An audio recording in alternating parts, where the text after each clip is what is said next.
Hello, Be a theorist and character. here we are. Yeah, welcome to Band of Badgers. This is us.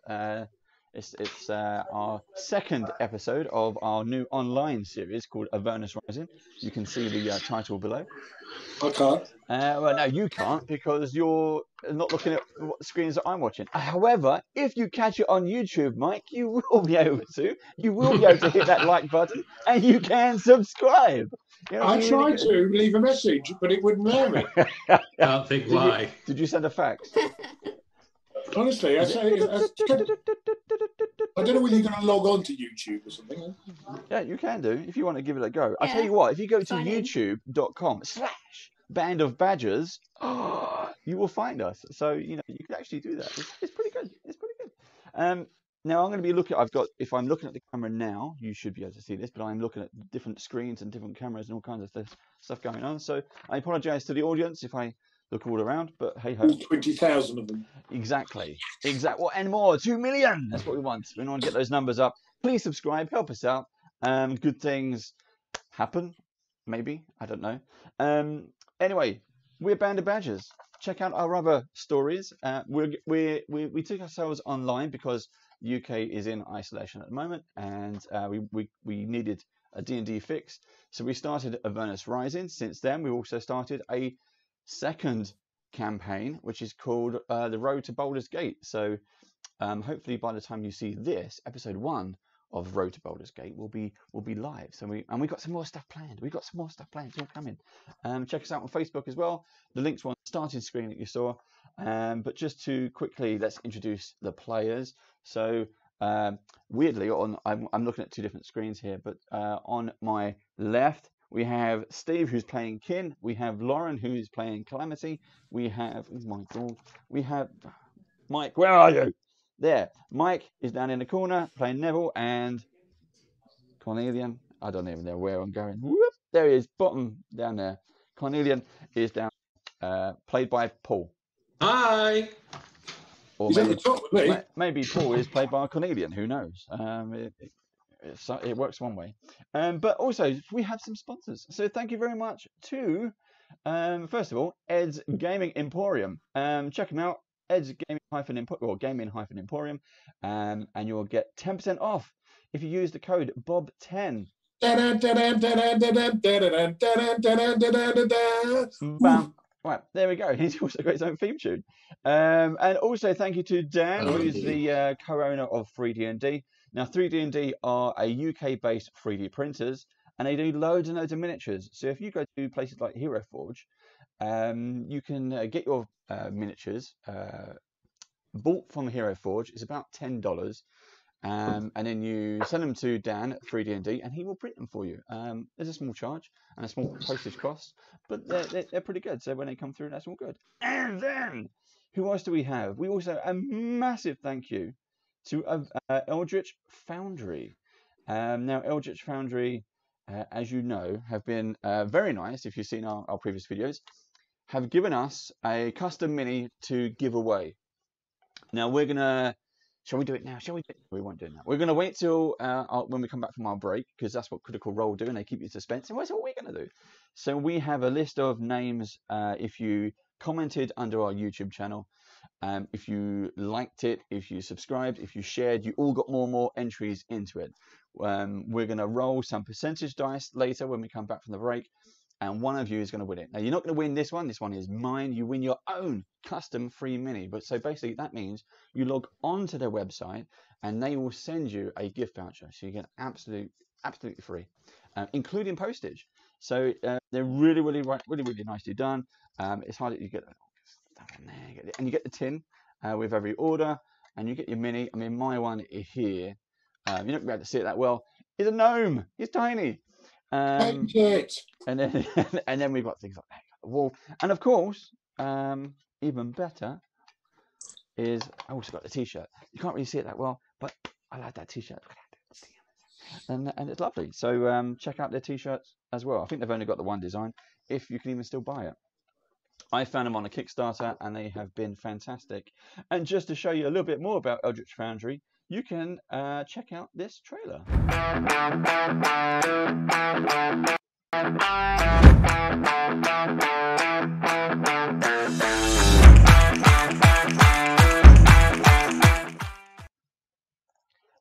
we go.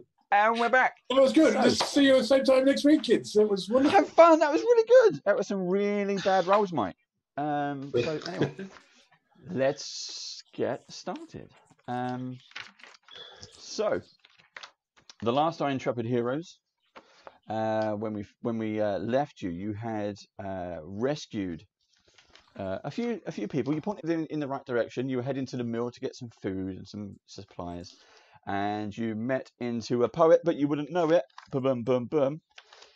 And you brought him back to the caravan as well. Now, Dara immediately comes up to you and says, "We've had a few more stragglers come in. We've been told that the inn on the outskirts of town, the Fabled Fawn." What was it called? The Fabled Fawn. They've had a few people hold up there. We had a few people, 2 people turned up maybe 20 minutes ago quite in bad shape. They were telling us stories about devils. Now we know it's getting dark now, but if there's anything you can do, if you can get there, bring any survivors you can find, bring them back, and then we'll see what we can do. But I think we've probably found as many people as we have. I think we'll be in a better position to go. You please take 10 minutes, clean yourselves up, get some water, get some food. How far is it? It's not far. It's only about 20 minutes. Goran was telling me earlier. They told me that they ran all the way here, and they could hear voices. We don't need to rest. We can go straight away. That's a good plan. Come on, fair fellows. Let's go. Jump. Is Binky alive yet? Can I ride Binky yet? Binky's still recovering, but very soon you will get Binky back. So, what do you want to do, guys? All heading straight out? Do we want to quickly see if any of the stuff that we collected last week was magical? Because I can now detect magic. Go ahead. I'd like to know. Okay, so I have the crystal rose in a lined box. What does everybody else have? I have an urn of ashes. I don't have anything. Okay. Right, so I'll place the items on the ground. Gold skull coin.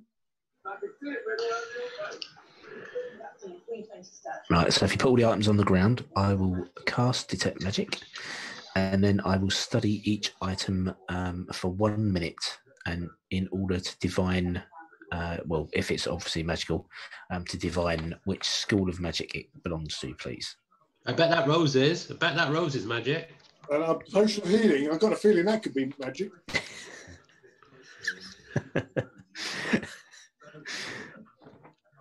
So you've got a gold skull coin and a rose. Glowy rose. Is the urn of ashes magical by any chance? Which items do you want to do first? So I'll do the crystal rose in the lined box first, please. Yes, it is magical. I knew it. Yeah. And which school is it associated with? I'm not sure on which school it is associated with. However, it has some kind of detection woven into it. Okay, that goes back to our trial and error. So who did it light up with? It lit up with carnelian. When I approached Calamity. carnelian. And calamity, didn't it? Lit up for us. Yep. Of no good people then. Or humans. Humans. It was a wand of human detection. A rose of human detection. Okay, that's cool. Thank you very much. The gold skull coin now, please. It is not magical. Okay, that's a bit of a shocker. Is it evil? Or is it good? Does it give off a vibe? I can't detect that, So that- unfortunately. Hmm.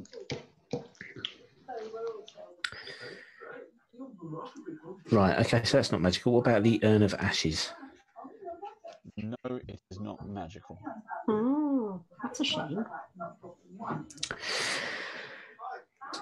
Where did we get Hey. a bit of ashes from? I think it's from the same place, weren't it? Mhm. From the same room with the summoned We've gone and spiky nicked demon in it. Grandpa George, then, have we? We've gone and stolen Grandpa George. That's not good. Paul, you always wanted to be a necromancer. Mhm. I am in some places. I want to So- go back and touch that globe. Let's go. If you want to, you want to go back. I really want to go. Cal, can we go and touch that globe again? No, Is let's it go is it in the same Quite direction as the dangerous, inn? Cal. No. Let's go to the inn and Yeah. kick ass there, and then get this. Please, global. So, I think we go to the inn first. right. So save the people. Only 20 minutes away. Hmm. Their faces are being eaten off by devils. So they say.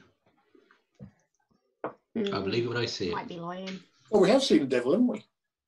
Oh, we've seen devils. All right. And I suppose I've seen devils before. I assume, haven't I? You've certainly read about them as being a hell rider, and you would have seen pictures and everything else about him, so there's no reason not to. And you've definitely seen one now. Right. Let's go then. Let's trudge, kids. Onwards. I'll draw out one of my swords just so I can toy with it while I'm walking.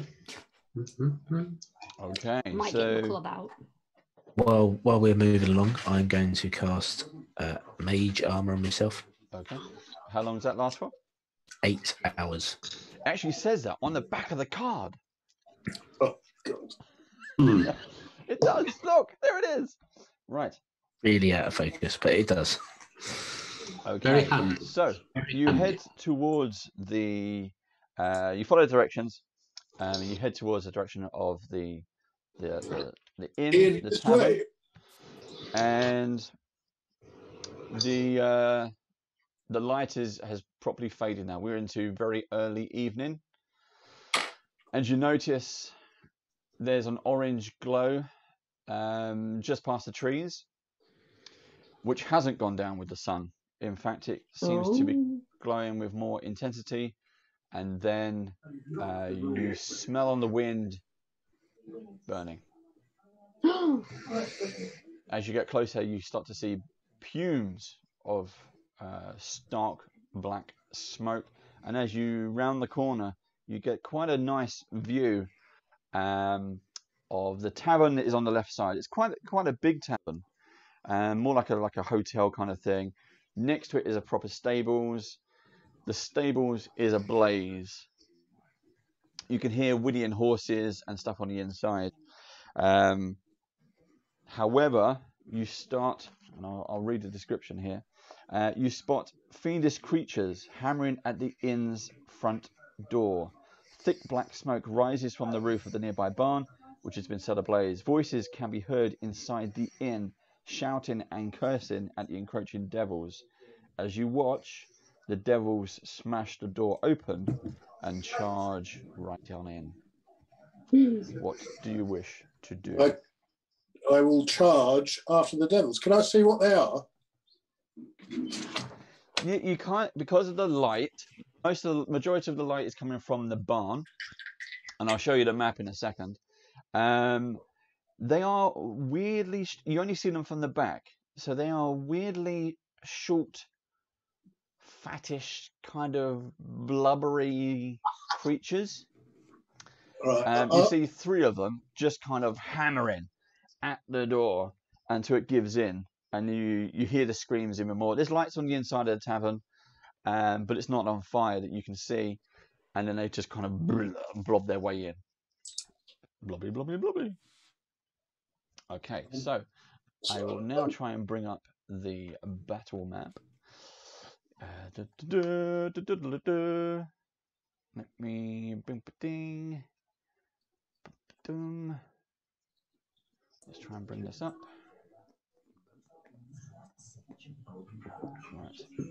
Right. Now, for the audience at home watching this, you can see what they can't see. So that's quite nice. Anything at all. So I will put you all. We're still camping. It's lovely. It's lovely. Yeah. I've not seen a single sleep. A nice fire going on.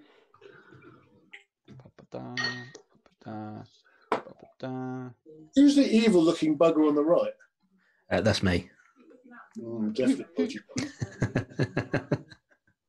Okay, so you should start getting the information coming through now. Yeah. Yes.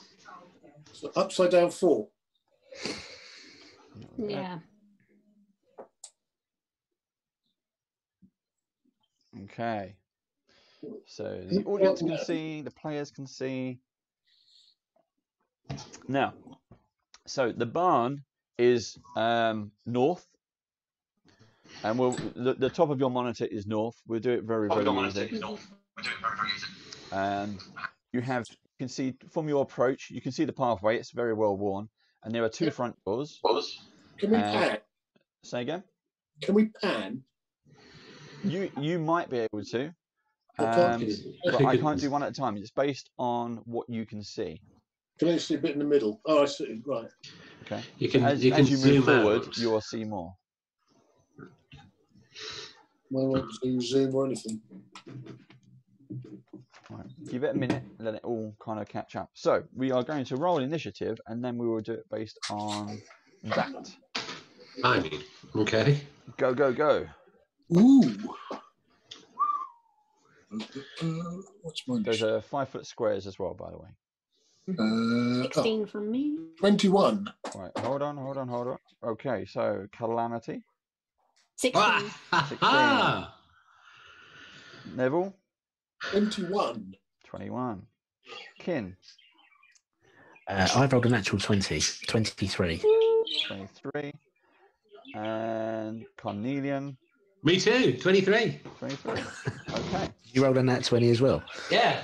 Awesome. This fight's going to go so well. Right, let me just put these into. We're going to put Car, you're first, then Kin, then Neville, then Calamity, then Cal. There we go. Right, and we'll roll some bad guys once you make contact. So you saw 3 of them enter in the door closest to the south. Which is the door? Where is the door? Closest to the south. I'm not sure if you can see it yet. I can't see it. There's a door to the south. Okay, so I'll sprint. So I use my movement as an action. So I'll dash all the way. I guess I can get to the door there, can I? 5, 10, 15, 20, 25, 30. Uh-huh. And you want to go to the south door? Yes, please. 5, 10. Did you see a south door? 20. No, but I guess the path All right. is there. Oh, is that 30? Oh, okay. Mm. So I thought it was much further than that. Is the door open? No, it closed behind. Of course it got one of does. those self-closing doors. This is a Gets very kicked It's a in, fire door. and conveniently it closes immediately afterwards. Yeah.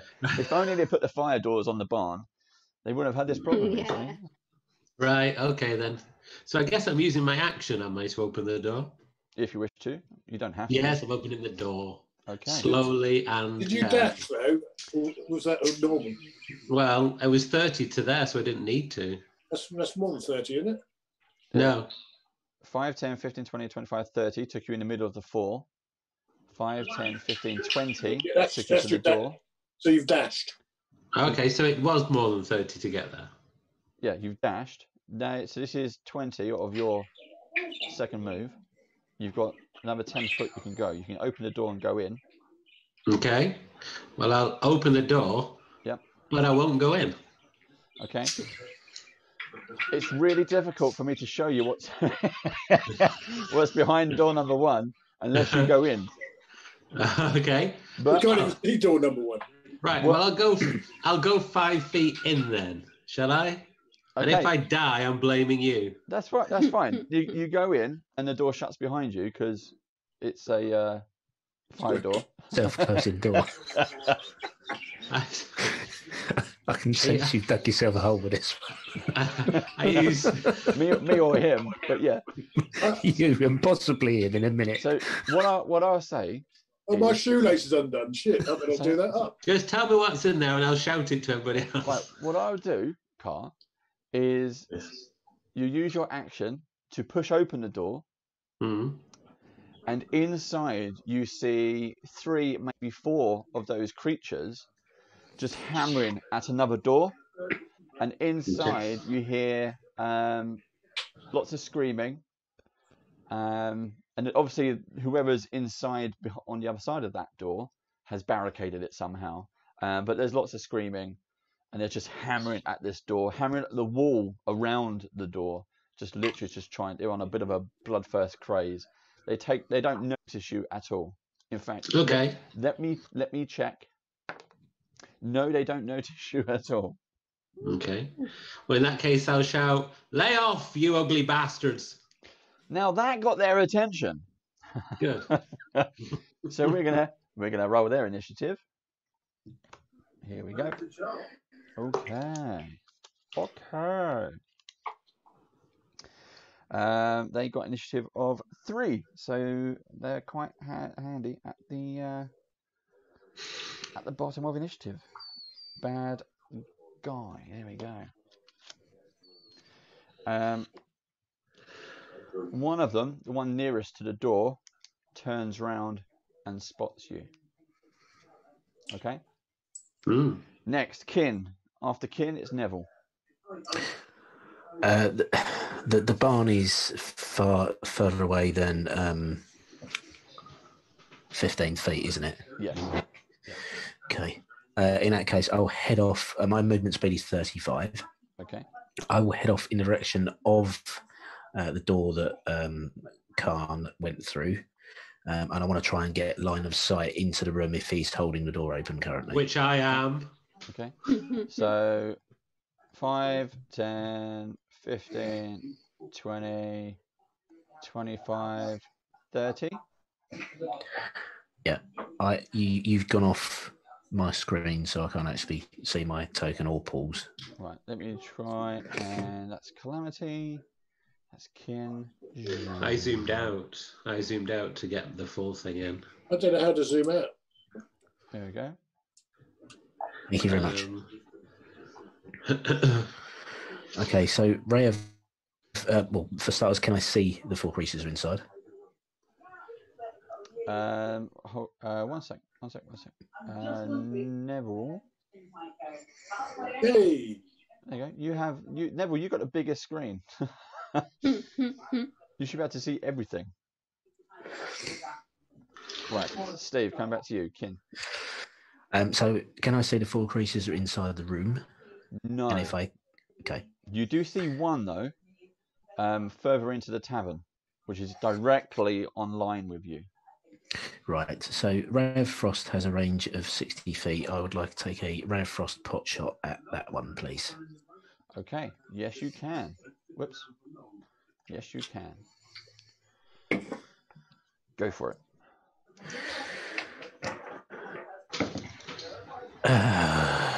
Natural 1. Yeah. No. So that's 20 on initiative and that one on first attack roll. Okay. So something I should have explained about New House rules is when you do something, a ranged attack, and one of your colleagues is in front of you, and you roll a natural 1, you're going to hit them instead. You might hit me. No, you will hit them. So, Steve, does the target have to make a saving throw? No, it's just a roll to hit. Okay, so roll for damage, please. You're gonna hit Car. Oh no. That's 5 points of damage. Car, you're holding open the door. You've made threats to this little demon thing that's inside. Kin has come running up behind you, and he shot you. And you become covered in this sort of hoarfrost, and you take the chills, and unfortunately your speed drops by 10 feet for the next turn. As a reaction, I'm going to absorb some of that. Go for it. So I'm going to reduce that by half. Okay. Thank you. Sorry, Khan. Take 2 damage. You're good. Oh. First blood. Go me. First hit of the day. Well done. Steve is actually on my side, but hey, let's see what happens next.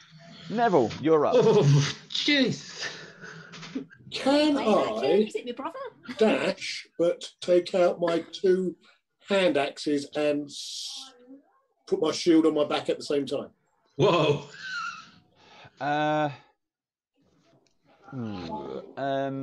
You can drop your shield. All right, drop my shield and I take my 2 hand axes out. Okay.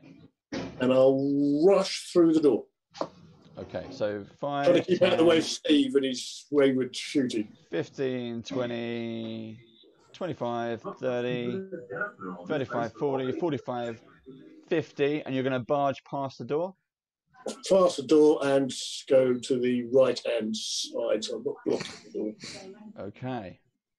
So I really can't shoot in the back next round. Right, can you see inside the tavern now? I can. Just Okay. did it. Now I don't think they can see what you can see. Oh, right. You can't see all those... I can see 7. Have I 7, got any 8. movement to move back out again with my tail between my legs? No, but there is one in front of you. So do you want to deal with that one? Oh, let's give it a whack, shall we? Go on then. Oh, no, I can't because I dashed. Yes, right. So you get in. That's a very good point. You hear the screaming, and you see all the bashing of them. Those demons trying to bash through the door. Is that the one to the south? Yes. Underneath number 5 is whatever. Yes. Below 4.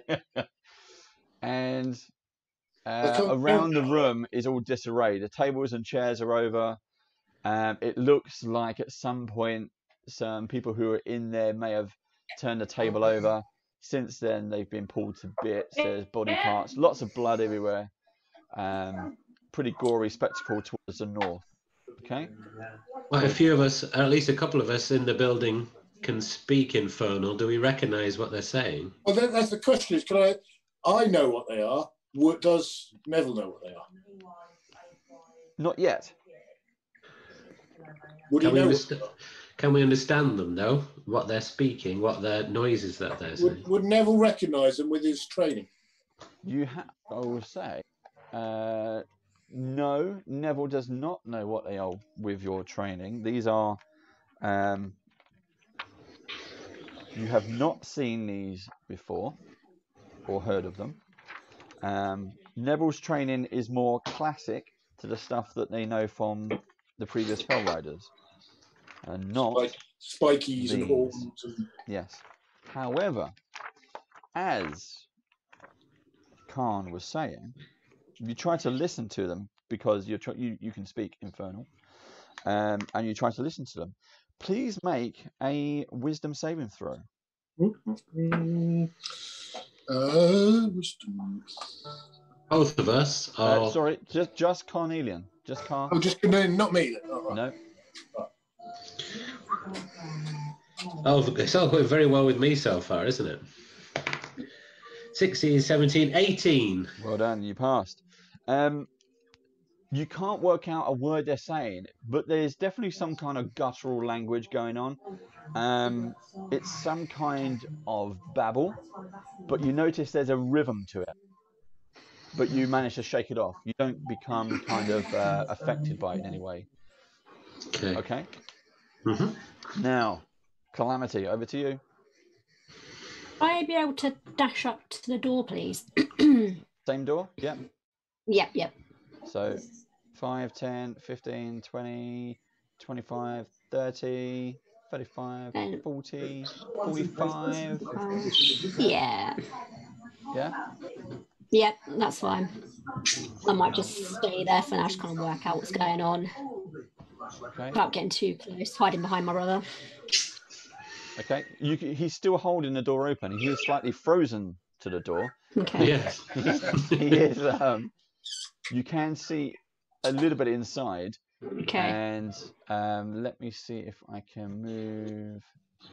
I'll move that. You won't be able to see it on your battle map just yet. Okay. But there is one, so 5, 10, 15, 20. Within 25 foot of inside the tavern, you do see a demon moving around. Okay. Do you wish to do anything? So yeah. I can't cast entangle, can I? Because I've already used my action to dash. Do I have a bonus action? You'll have to check out your character sheet on D&D Beyond. Mike? So no, coming to Calamity, you can't.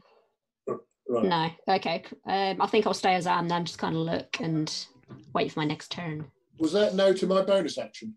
You'll have to check your character, Mike. I have got a bonus, yeah, but do I get a bonus action if I've run? Yeah, No. so I don't use it. So I can still use my bonus action, can't I? I'll give it to you, yes. If you have a bonus action, then I'm I'll going give to it to you. cast Divine Favour. Okay.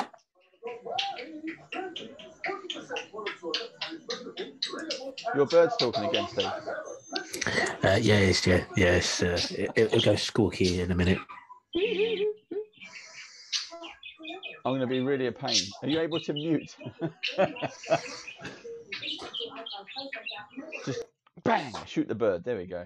Oh, poor birdie. It's suddenly gone silent, look. It was like being in a pub. We've got TV going, you've got the bird going. Bird chattering. You're supposed to call them ladies these days, David. Things we could talk about now. You won't know we're talking about. I never liked it. He calls it. He hasn't. He's muted. He's not He's dead. only on mute. He can still hear it. He'll just put the post-its up against the camera, like that. Okay, who are we up to? Bad guys. Bad guys turn. Come on! Right. The previous one who saw you, Khan, he is going to move up and attack you. And the one who Neville attacked is going to do it. And I didn't attack. Sorry, but you got there, so they can move. They move quite slowly. Shall I show you? Yes, I'll show you. Because we have there they are. That's what they're facing. You can only see their heads, the audience, and the audience. You can only see this as well. They can't. But I will do it the old-fashioned way of showing you, even before you've gotten what's in there. The card. That blobbiness, blob of flesh, is what you can see. Okay. So, let's do that. Neville, we're going to attack you first.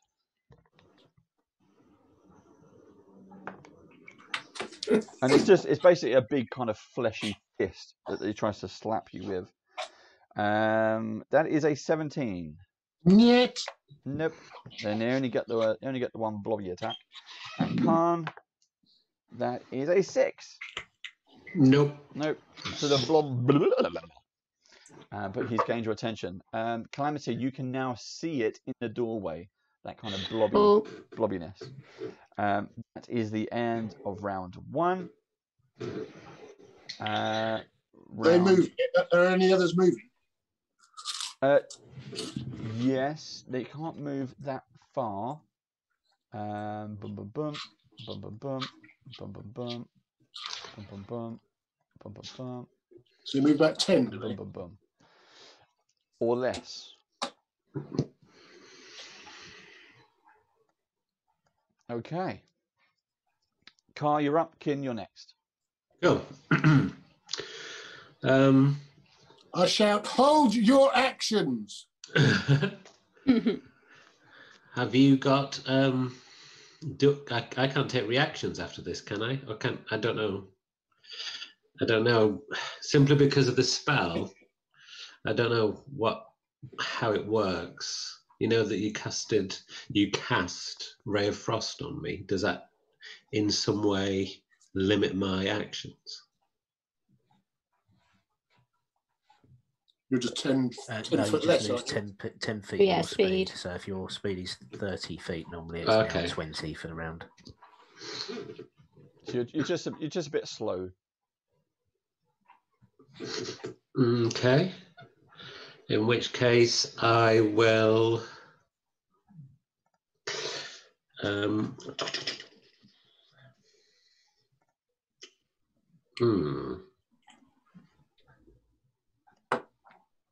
I'll just stand there looking perplexed at Neville and say, why? Just watch. You can't see Neville. You could shout. I will.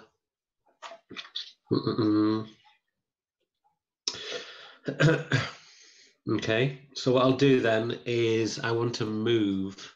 So what I'll do is I will concentrate, and a faint breeze kind of ruffles my hair, and I'll turn to my sister and I'll say, I can feel the wind between the worlds, and I'll cast Zephyr Strike, and for this moment, which is that one there, viewers at home.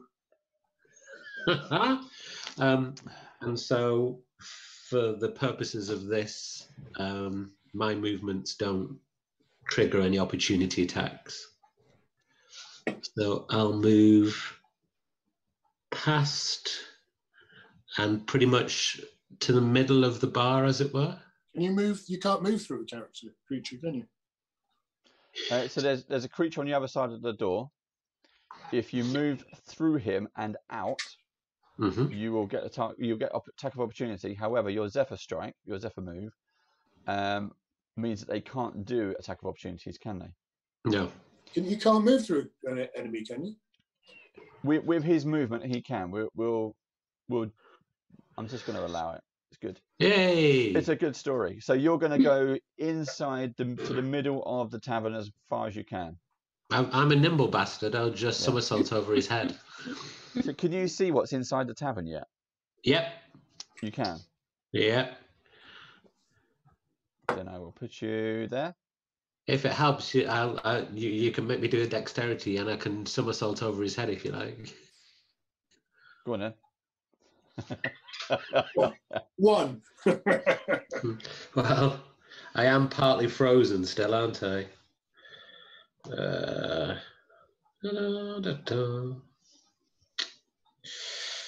Oh, that's a good plus, though. 25. Okay, so you managed to push off some of the frozen effects.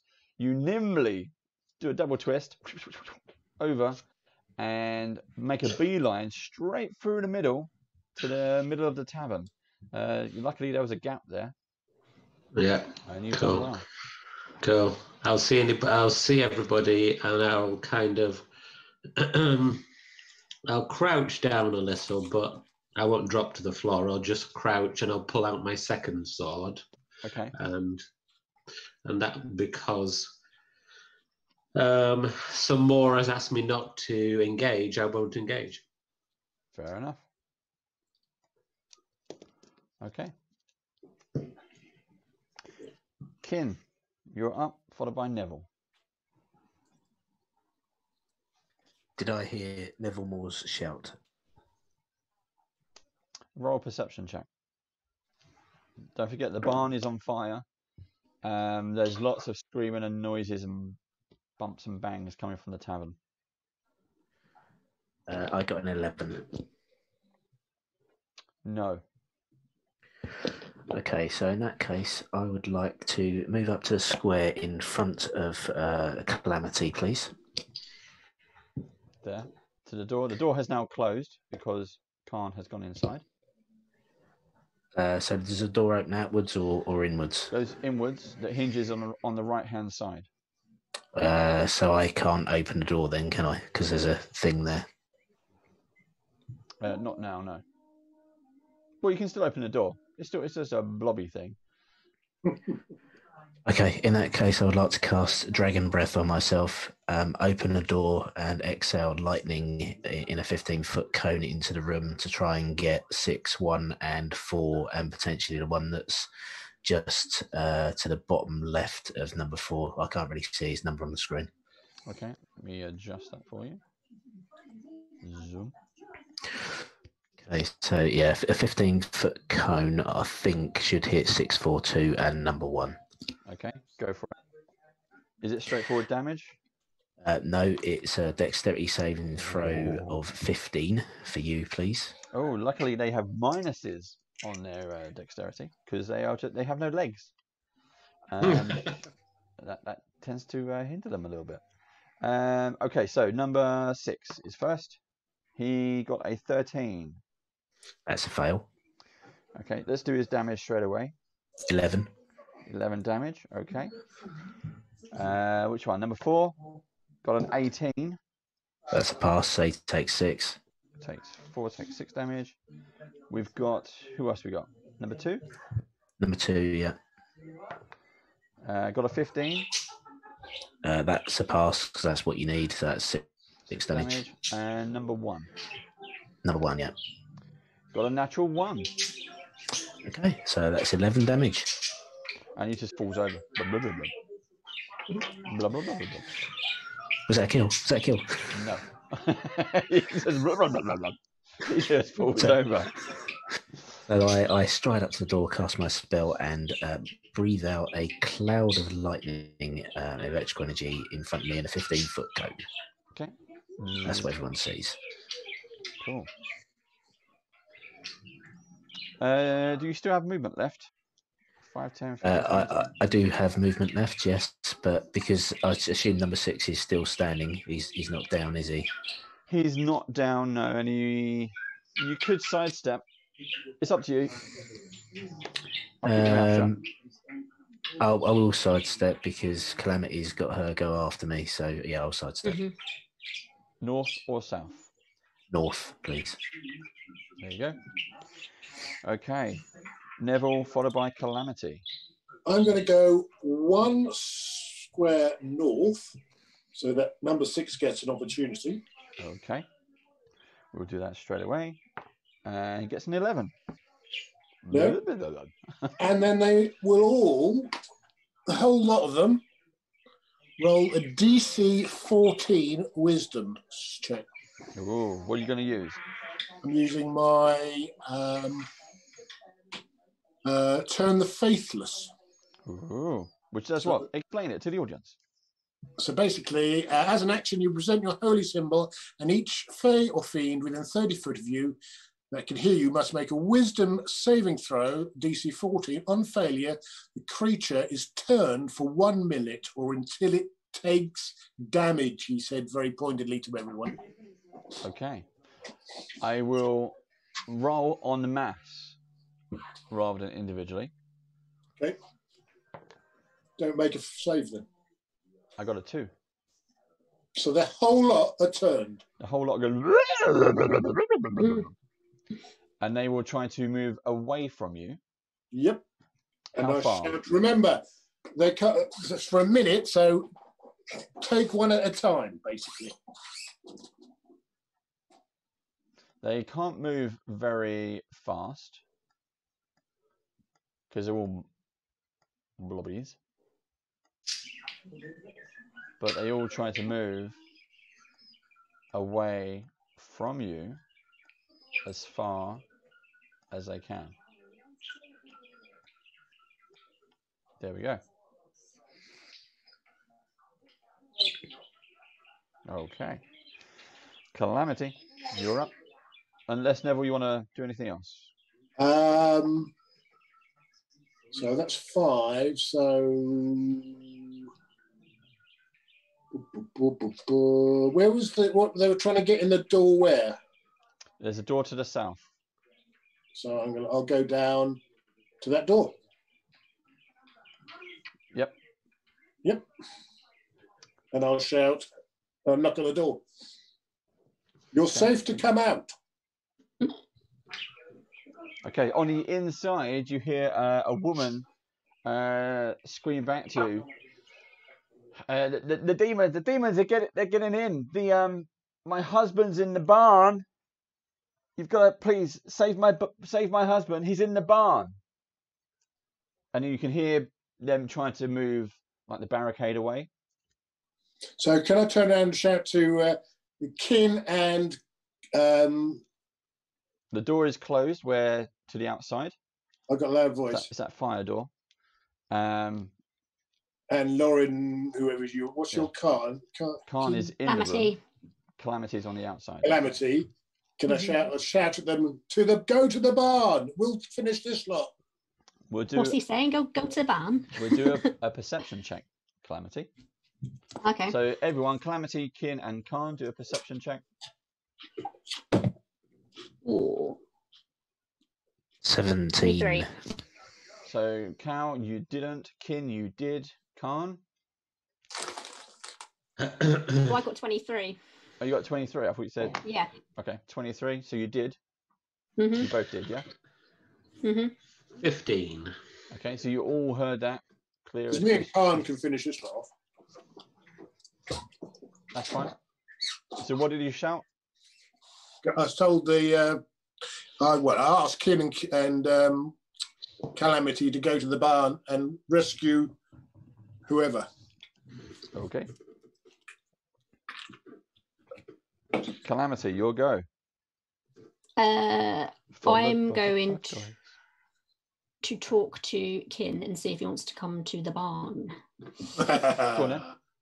So he's right there. Kin, he's right there. Kin, did you hear that? We should. There's a man in the barn and it's on fire. Should we go? Yes. I can breathe that cold as well, so that will help out put the fire on the roof. Excellent. So yeah, I guess we make our way to the barn.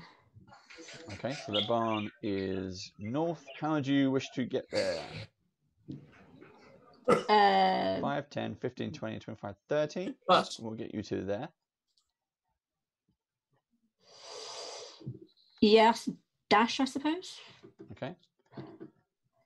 5, 10, 15, 20, 25, 30 gets you to there. Let's make sure you can see. Yeah. Can you see inside the barn? No. Okay. Good. Okay. Is there anything else you would like to do, Calamity? Not at the moment, no. Okay. As you see in the barn, you see the roof is on fire. The doorway is actually open. You got the kind of stable doors. One of them's open. You can hear horses, whinnying horses. Obviously scared because the place is on fire. And obviously, the closer you get, you can feel the raging heat. Okay. Okay. Bad guys go. They can't really do anything because they're already moving away, and we already moved when Neville cast his spell, and they can't attack.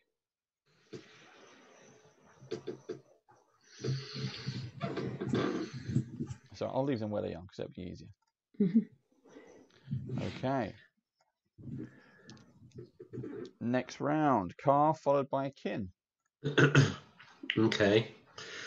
So the wind is whipping around me now, and I use the speed of the wind between the worlds, and now I've got 60 feet of movement, and I'll move all the way down to the devil, which is in the furthest corner, the south corner next to some more on his right.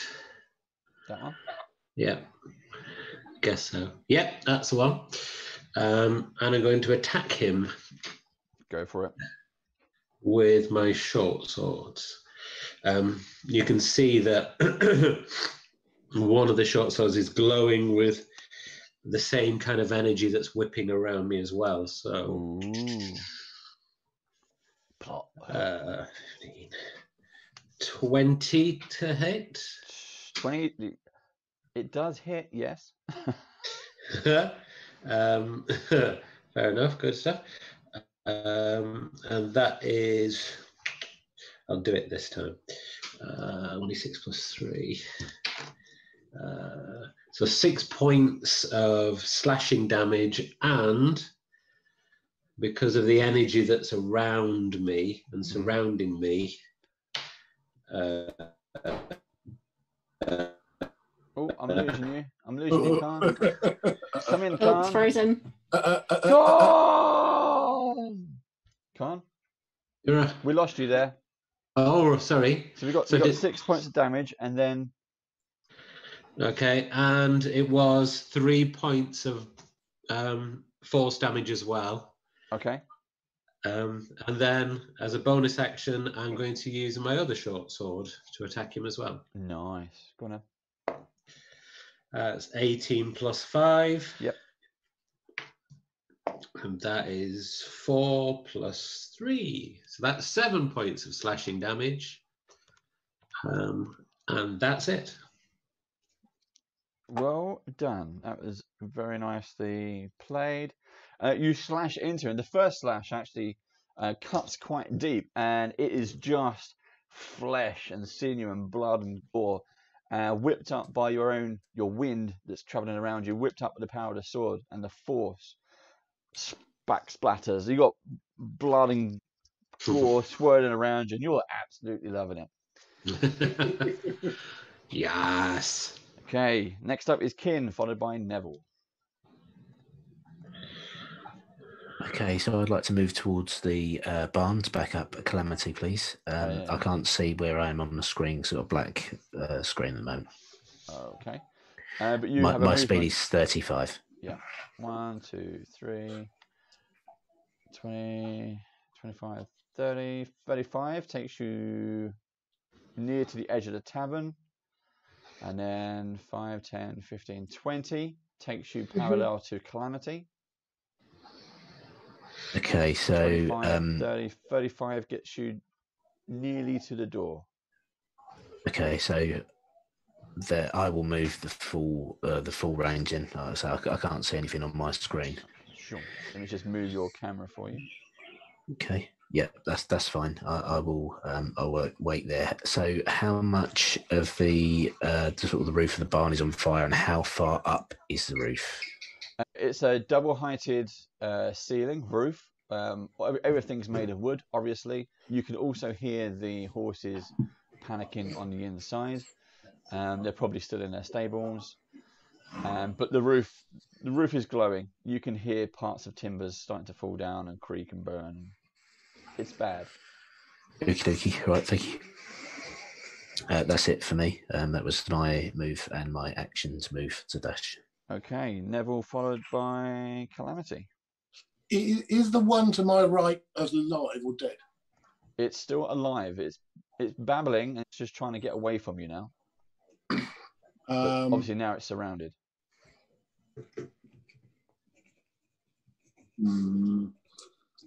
Just wondering whether well, I'll give it an opportunity. So I'm going to go one to my left and give it an opportunity attack if it wants to. Okay. Got a 19. That's a hit. Okay. So it doesn't do much. Where's my dice? I'm using my Baldur's Gate dice. Woohoo, my Avernus dice. Boom. It lashes out with its kind of bit of flesh, hits your full plate armor, doesn't do much damage, leaves a little dent, but you take 2 points of damage, please. 2 points. 2 points. Right, so I'm going to whack with one axe, and I've got my divine favour up, which is plus 1d4 per attack. So I'm going to hit the first axe on number 5. Okay. Hitting for 10. Is a 10 a hit? 10 is a hit. It is, yes. Oh. They're a bit gooey. They are. They're hard to miss. So 6 plus. Apart from a natural 1, Steve. 9. I was going to say you say that, but I managed it. So thanks. So 14 points of damage on number 5. Very nice. Yep. Is he still standing? It's still blobbering. Yep. And then I'm going to hit it with my bonus attack with my other axe. Go ahead. 15. So Yep. do you add your? Yeah, you do on that. But you just don't add your extra damage, do you? That's correct. Yeah. So that's 20 to hit. Yes, but not a dirty. A dirty. 5 and 9. So 9 points. 9 points in total. Thank you. So 23 points in total. Bless all you. to number Thank you. 5. Number 5. How much? Sorry, 20. 23 in total. Oh, it's a mess. It's covered in flushy, blubbery flesh and stuff, and blood and gore is just oozing out of it. But weirdly, it still seems to be alive. You can't really call it alive, but it's still like blood and shit and goo is coming out of it. Ugh. Right. Anything else you can do? That's me done that turn. So. Okay, Calamity, over to you, followed by the bad guys. How bad is this barn? Is it kind of like on the state of collapse where it's all burnt up, or is it falling apart? What can we roll? Let's do a wisdom. No, let's do an intelligence check. Okay. Oh dear. Oh dear, oh dear, oh dear. Right.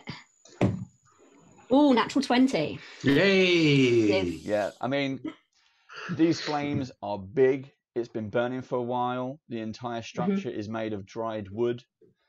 You don't think it's going to last much longer. You have minutes at Okay. best. I was thinking of casting Tangle and using the vines to somehow support some of the structure for a bit to buy us more time. I will allow that. Yeah, there are some bushes down the side, if you can see those, and you could kind of extend it from that to grow up. However, because they are vines, they will catch fire eventually. Okay, yeah, that's what I was thinking, but I might just do that then, just to give us a little bit more support, even though they'll eventually burn up. So yeah, I kind of like cast Entangle and get like these vines and shrubbery to so all of these vines just manage to magically grow. I wonder if can I magically grow trees? I think so. Can you magically grow trees, David? I don't know. Let's try. Hand of God. Calamity she's quite a magical person. Okay. Grasping weeds and vines sprout from the ground. There you go. If you can see that on the map, it's worked. All the trees down the side have just grown up, and there you go. So it's supporting that corner of the structure. Good idea. I'll give you an inspiration point for that. Well done. Oh, thank you. I think that's it for now because I haven't really got anything I think more useful that I can have. Yeah, I think that's me done. Okay, good call. Bad guys. Now this thing that you did to them, Neville. That lasts for a minute, doesn't it? Lasts for a minute. Okay, so they're still trying to move away from you. Yep. Go away from me unless they've taken damage, which 5 and whichever that one is. Yep. So all of this lot move.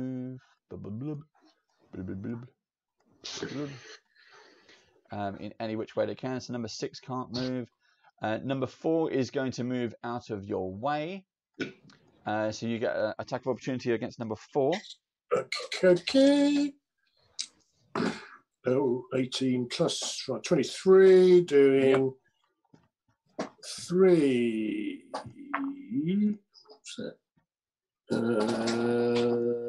So 7 plus 5, 12. 12. Good hit.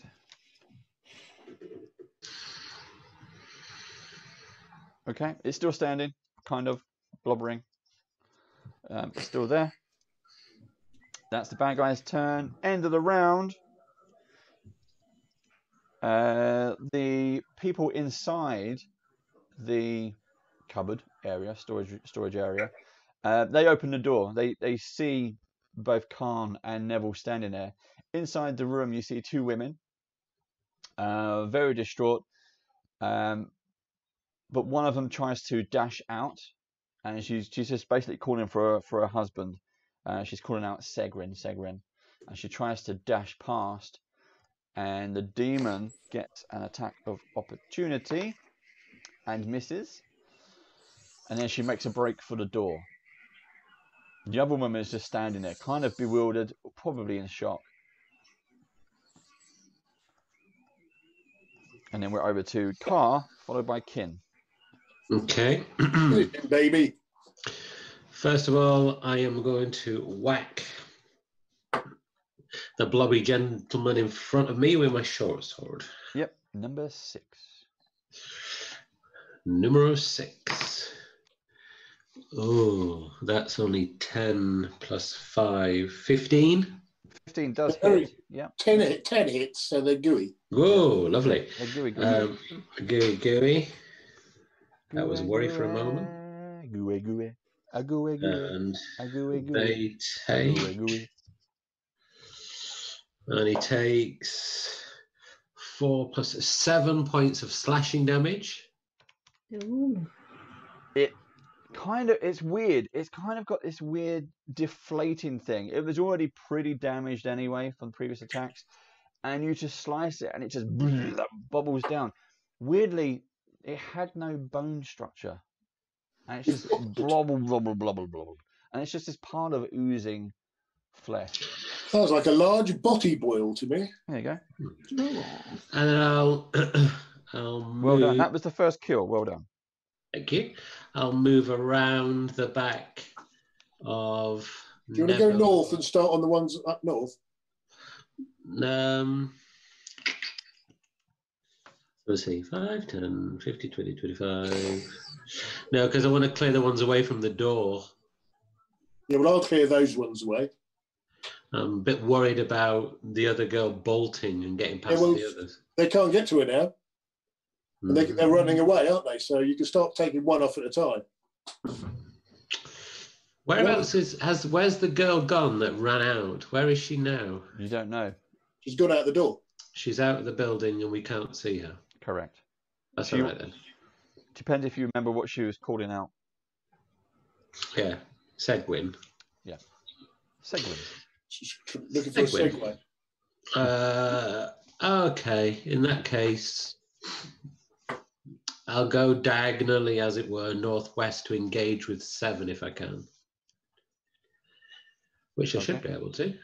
Yep. 5, 10, 15, 20. Yep, 20 gets you there. Where am I? Lovely. Smashing. Well done. And a bonus action attack that one as well. Go for it. Number 7. Mm-hmm. That's 15 plus 5 is 20. Yep.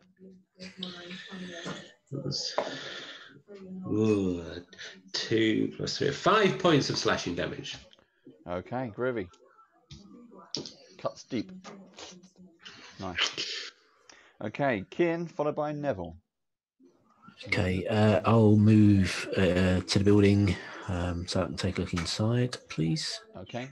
One of the doors is slightly open. You see immediately on your right hand side is a ladder going up to another upper level, kind of around the sides. It's not an entire level, it's just around the sides. And you see kind of, in horses' stables, they have their own kind of booths. I don't know what they're called, but you see that, and you can see some hay that's on fire. If you go in, you'll have to sort of navigate around a bit.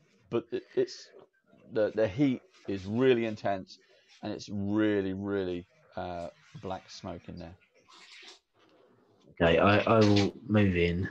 If the hay immediately in front of me is on fire, what I'll do is I'll shoot that hay with a ray of frost in the attempt to put the fire out, and I will yell at the top of my lungs, "Is anyone in here?" Okay. From the doorway, yes? No, I'm going to go in. I'll go in 5-10 feet so I can have a better look around. Yep, there you go. Is anybody out there? Is anybody there? Do-do-do-do-do-do-do. Okay. So you did say earlier that we could hear horses in the stables. Yes. Can you see inside the barn now? No, I can't. No. Can't. Okay. That's a bit odd because you should be able to. Because you're now inside the barn, so you should be able to see the barn. Okay. I take it there was double doors. Hold on. Let me. Oh, I can see a bit more now. There we go. Boom. That's Aha. Okay, so that was what, 10 feet, 15 feet in my movement. So as I move in, I'll open both double doors, the full width. Yeah. Is it one of those hay bales in front of me that's on fire? Yeah. I don't know if you can see that I'm highlighting it orange. I don't know if you can see that. No, I can't. No. So directly in front of you there is a horse, and surrounded by 3 bales of hay. Yep. You can see that. So the first one is definitely on fire. The stuff to your left is also on fire. Did you say the first horse is on fire? No, the hay. Okay, so what I'll do is I'll shoot that bale of hay Yep. with a ray of frost to put the fire out. So I'll roll to hit. Go to it. That's a 19, 26 in total. Yep. It's hay. Yeah. Yep.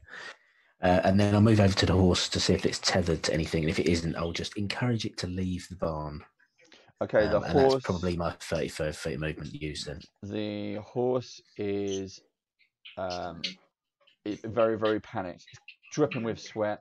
The smoke from the fire, the intense heat, it's going wild.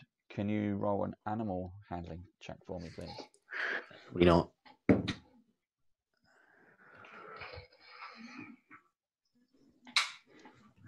11. Sorry, no. It panics even more and goes to rear up on its hind legs to see if it can hit you on the first one, and misses. Okay, that's my go over. I think I've used my 35 feet of movement now to get to there. But I've put the fire out, so hopefully with the doors open, it can see a way out on its own, even if I wasn't able to encourage it to use it. You've put that particular fire out. Don't forget the building is still on fire. Yeah, but the doorway wasn't, was it? No, the doorway was not affected. Yeah. Not yet. Okay. That was Kin. Neville, followed by Calamity. Can I go southwest 1 square? Southwest 1 square. And I'm going to wallop whoever. What's that one below me? Is that number 4? Because I've already hit him. That was number 4, yeah. Oh, natural 20. Yeah, that'll do. And what's these? The die rolls are doubled, isn't it? So 6, 12 plus 5, 17. 17 damage. Yeah. How would you like to slaughter this one? I'd like him to go straight down the middle. You just literally, there's nothing stops it. Even the teeth that are in it is just, it just 2 peel away either side. And the whole goo that just smashes all over the floor, all over your nice, well, it wasn't shiny armor anyway, all over your boots of your armor. Yeah, it was very shiny once. Once, yes. Not today. It's been a bit of a strange day. It's like an my episode bonus of attack 24. then, I'll attack number 5. Oh, number 5. 21, yep. Doing 6 and 8 points damage. That one also just drops down. It had 1 hit point left. It was barely holding itself together. And goes down in a pile of fleshy goo. Can you do anything else? I can move, but I think I'm happy where I am, because then I'll get an opportunity because one of them's going to move. Yep, correct. Okay, Cal? Correct, yes, I'll go north-west. Up there, yep. And then I can, because I know number 2's already been hit by the... It has, yep. I can't say what that other number 1 was.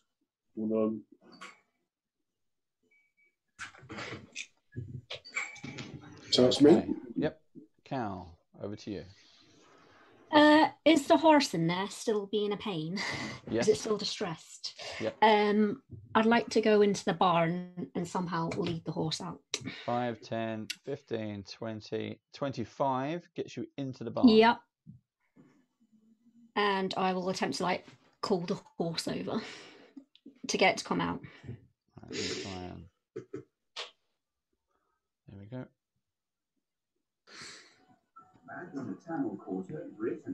So I'm trying to like shoot it and be quite gentle and calm it down. Okay. Should again, I roll? It's an animal handling roll, yes. Oh, natural 20. Well done. Well, whatever kind of affinity you have for horses, it seems to work. It moves around from kin, and you hold the doors open, and it makes a bolt. And it's Fantastic. gone. Cool. There we go. Is there any like bales of water nearby, or like troughs that the horse used to drink out of?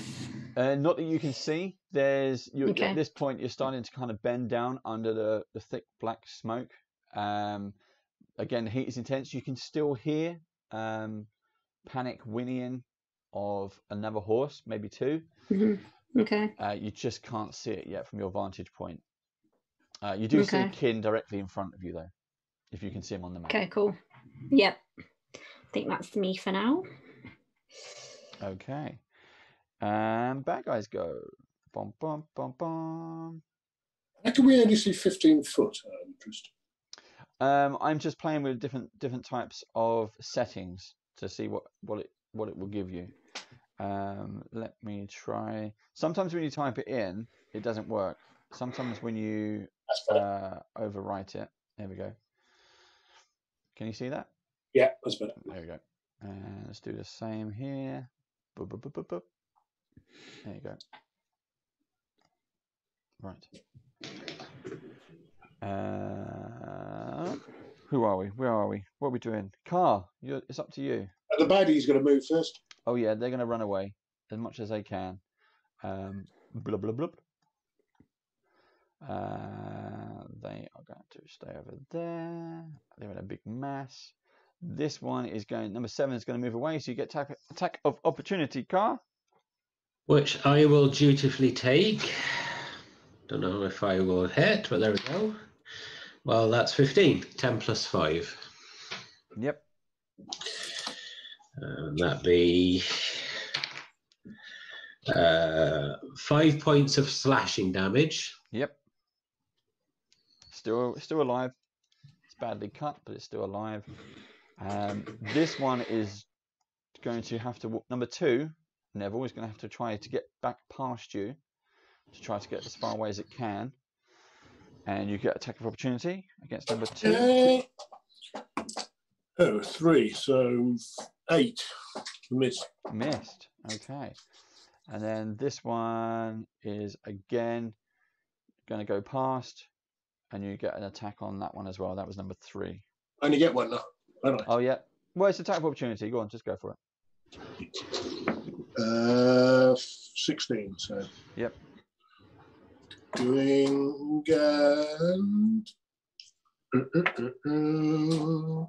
7 and 12 points. 12 points of damage. Good. So bad guy's done. Car, over to you. Followed by Kim. So I'll run up to number 7. That way, in the middle. Yep, in between the tables, and I will take an attack with my short sword. Go for it. Not only 9 this temple, it's 9 plus 5, so 14. That still works. Good. And this one is, good luck everyone. Ooh, 6 plus 6, 7, 8, 9 points of slashing damage. Okay. How's he looking? He's looking blubbery. Gorgeous. It's still there. It's like blah, blah, blah, blah, blah. Okay. It's still doing its thing. Bonus action, same thing again then. Okay. This one's 15 plus 5 is 20. Yeah. And it is 4 plus 3. That's another 7 points of slashing damage. Oh, you slaughter that one. It kind of basically deflates. All the blood and gore gushes out of it.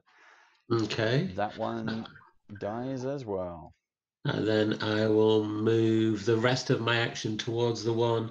Is this on the western wall? Is that a bar? Or is that a wall? What is that? Over here, yes, it's a bar. Okay, So that's I the guess kitchen door, yeah. and then the bar.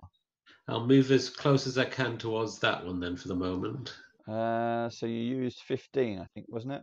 Yeah. 20, 25, 30, unless you want to go on the bar. I'll go on to the bar. Go on, athletics check. Athletics? Yep. Or acrobatics. What should we do? No, let's do athletics. Very well. Athletics. Oh, well, still. 19 plus 3? Yeah, easy. You vault on there, not a problem. Cool. And that's it. That's me. Okay. Done. You're ready and waiting for the next round. Good. Okay. Kin. I'd like to shout at Calamity. Head upstairs and see if anyone is unconscious or in trouble. I'll check down here, and with that, I will move off towards the centre of the barn, please. Okay. Oh, do it over to here. Yep. Now, any of those hay bales on fire in front of me? The ones to your west. Everything to your west is on fire. So everything is on fire. The roof above you is on fire. Everything is on fire. Fire. And while it's on fire, can you roll a d8 for me, please? Uh-oh. Oh, no. 7. 7. Okay. Anything else you'd like to do, Stu? Can I see anything, hear anything? I'll take a Do a perception check. Perception check. You can definitely hear another horse. You just can't tell which direction it is unless this is a successful roll. 11. No, it's definitely coming from behind one of these bales of hay. You can see 3 kind of collections. It's Okay, so from somewhere.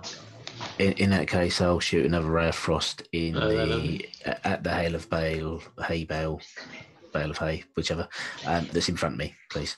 Okay, so directly to the west, basically. Directly to the west, yeah. Okay. Yep. Another 26. Yep. You hit and extinguish. Okay. So it's a strange noise. I will head in that direction, please, as soon as I've cleared that out. The rest of my movement. Okay. So you can move through between now because these ones weren't on fire, and you've just put this one out. So I'll allow you to move through. Yep. As you get to the other side, you do see another horse, and you do see in front of the horse there is a person lying on the floor. Oh. Yeah. Right. Well, that unfortunately is my movement up. So that'll have to wait for next round. Okay. Kin done. Neville. Oh, let me just change that. I'll move south of number 2. To the south of number 2. Yeah, you're standing in just gore. Goop. Yep. And I'll whack my mucker mate there. 16. Doing 6.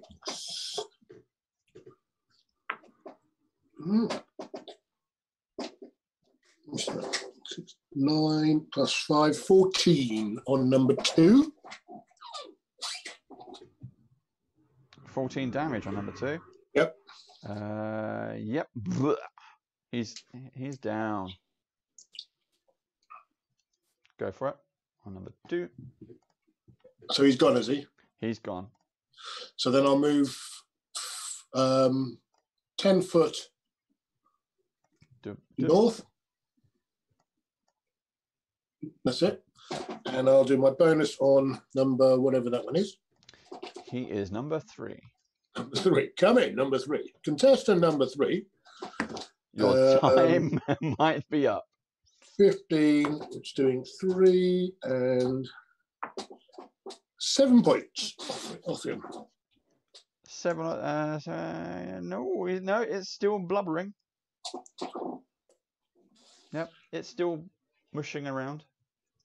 Mushy. In all its kind of fleshy, pulpy glory. Ugh.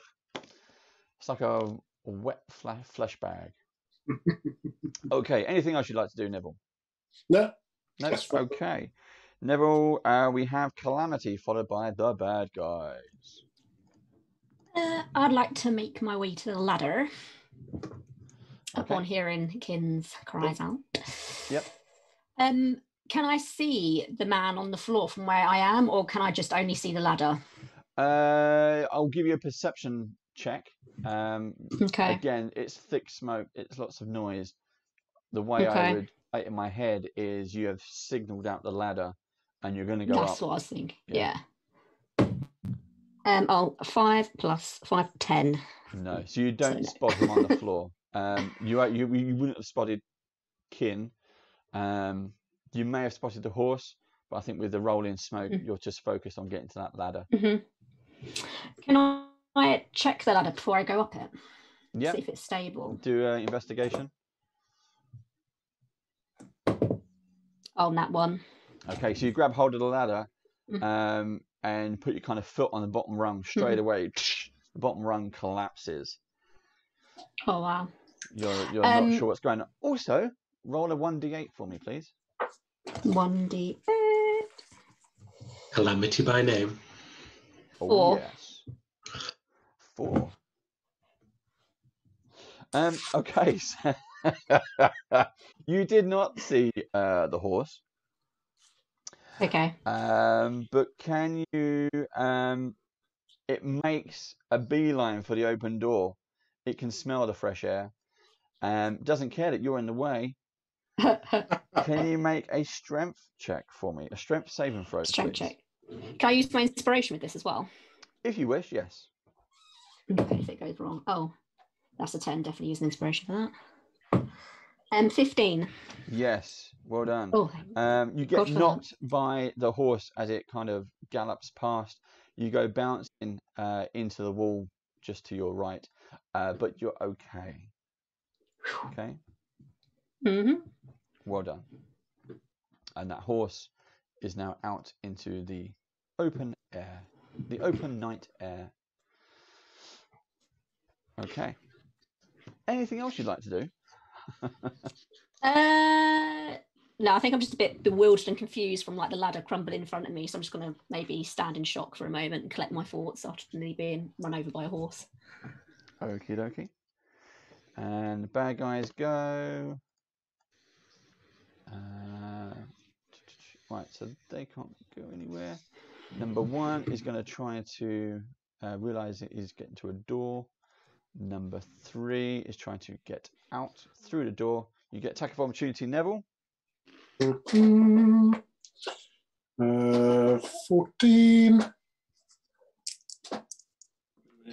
5, 7, and 5 is 12.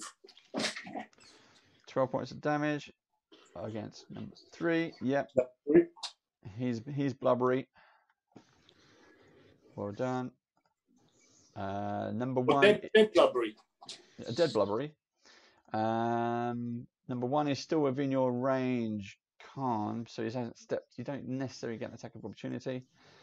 And the others don't really go anywhere. They're kind of huddled in a corner at the north of the inn. Just to check, Mike and Steve, what round are we on? I reckon it must be around 6 this time. Yeah, it's the start of round 6. I agree. Yeah. So we've got another 4. So that was the bad guys go. End of the round. We're now on round 6, correct? Mhm. That's what I've got. Okay. Car followed by Kin. I rolled mine round 2, so I got Yep. So Hmm. 5 Okay. rounds left. Yep. Do Right, it, so- baby. So I see he's still in range then, I take it. He's still in range. I'll Okay. even give you advantage because you're on top of the bar. Because you know Cool. you have the high ground. Don't do it, Anakin. Right. Well, I'm glad you gave me that. Because the first one was a natural one. Whoa. So that's 12 to hit. Okay, cool. You could have fallen into the deep fire or something. Who knows? So that is, how much is that? I'm on spells instead of actions. Okay, so that's 7 points of slashing damage. Yep. Still The alive. first round. Still Attack fluttering. again. That's better. 17 plus 5. This is my bonus action, my Yep. second attack. So 17 plus 5 is 22. And this one is 6. And that's a further 9 points of slashing damage. Oh, and that one takes a blubbery effect dive as well. Blah. Cool. Well and done. then I'll leap down off the bar and I'll sprint up towards, so I can stand in front of the fireplace, please. There. I And can't keep, see that far. and keep that table between me and those cheeky lot. And that'll do. Okay. Thank you. Right. Kin followed by Neville. Okay, I'd like to shout out, Calamity, I've found someone. He looks unconscious, so I'm going to pull him towards the door. So I'm going to grab his arms and make like the horse in a straight line for the exit, please. Okay, do a strength check for me, please. Come on, dice. 18. Oh, well done. Okay, you drag him. Let's Whoa, say mighty strength. halfway, and then do a. Oh, that's gone all wonky. Then do a strength check for me, please. Another one, yeah. Yes. Not a strength check. Roll a 1d8. 5. Okay. Right. You managed to get halfway. You'll need another jump to get him out. Have I seen Calamity now? Yeah, you can see her. Yeah. Okay. All right. Okay. Thank you very much. That's that's my go. Okay. Oh, Yep. yeah. So dragging him. Does dragging him count as the action? And I'm just dragging in my movement rate, or can I use my action to move again? It's the action of dragging him, so you can't dash with a dead body. Yeah, that's fine. If you had him over your shoulder, you could dash, but I would slow down your movement. Yeah. All right. Thank you. Okie dokie. Neville. I can't see the top of the thing. So if I move up to the right-hand side of those 2 tables, which is about 30 foot, and I should be able to see. Yep. What can you see now? How do I see? You should be able to see. Can you see number 8? Okay. Just want to see where they are. Go higher. That's why. There we go. Whoop. Let me try and grab that. There we go. That's better. Oh, right. They're all corralled. Yep. Right, I'll go up to... Just go in there. Like, yeah, I'm going to go up to number 8. there you go. That was your double movement, basically. Yep. Right. That's Neville. Calamity. How badly injured is this man that's being dragged along? Can I see him yet? You can see him. He is unconscious. That's all you know. Cool. I will help Kin drag him outside then So I'll take his overall maybe and see if we can get him to the door. Do a strength check with advantage. Okay. Or should I make Steve do the strength roll? Oh god, so that's a 7. With advantage? Yes, a 7 and a 4. Okay. Steve, do you want to roll?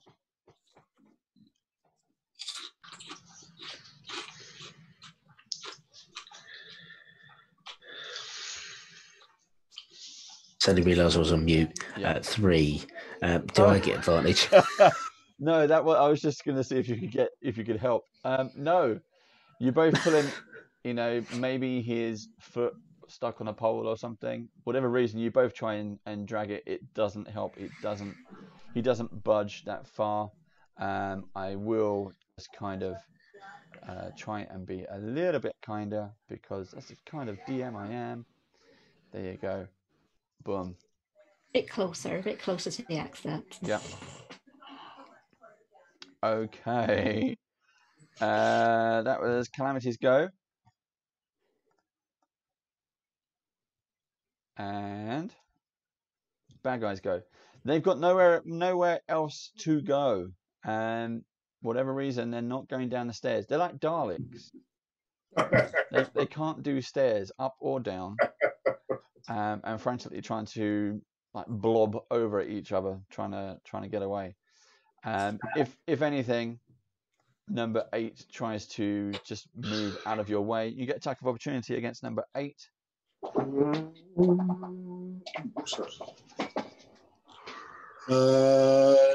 is that it? 9 misses. 9 misses. 9 misses. He blubbers away from you. Okay, that is the end of that round. This is the start of round 7. Everybody correct? It's round 7? Yep. Mm-hmm. Yep. Okay. People in the barn, you start to hear creaking and cracking directly above you, and suddenly one of the beams falls from the ceiling and hurtles down. Can you both make a dexterity check for me, please? A dexterity check or a dexterity saving throw? A dexterity saving throw. 12. 13. Okay. You both manage to leap out the way. You both kind of leap backwards from this big, heavy, fallen oak beam, and you witness it crash across the body of the man you were dragging out, completely crushing him to death. Oh. Did you save the horses? You did save the horses. Oh no. Just at that moment, because it took her a while to get from the tavern door up, the woman sees what you were trying to do, sees that you were trying to pull him out to the exit, and just screams as this flaming beam flattens him. Wow. Top of the round. Carl, what do you wish to do? I'll shout out because I can see Neville across the bar from me. I can say, "Are they still charmed tonight?" Yes, you've got a few more rounds, good sir. Right. A few more seconds. Lay into them. In that case, I will 10, 15. Oh, I'll just sprint. I don't need to do any dramatics.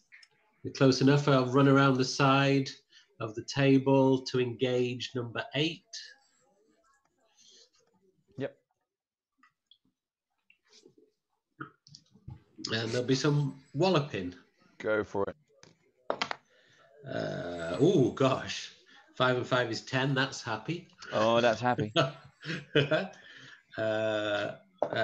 Oh, good. I've got 6 and 3 is 9 points of damage for the first slice. Well done. Good hit. That's better. Not much better. 7 and 5 is 12. And 5 and 3 is 8 points of slashing damage. Okay.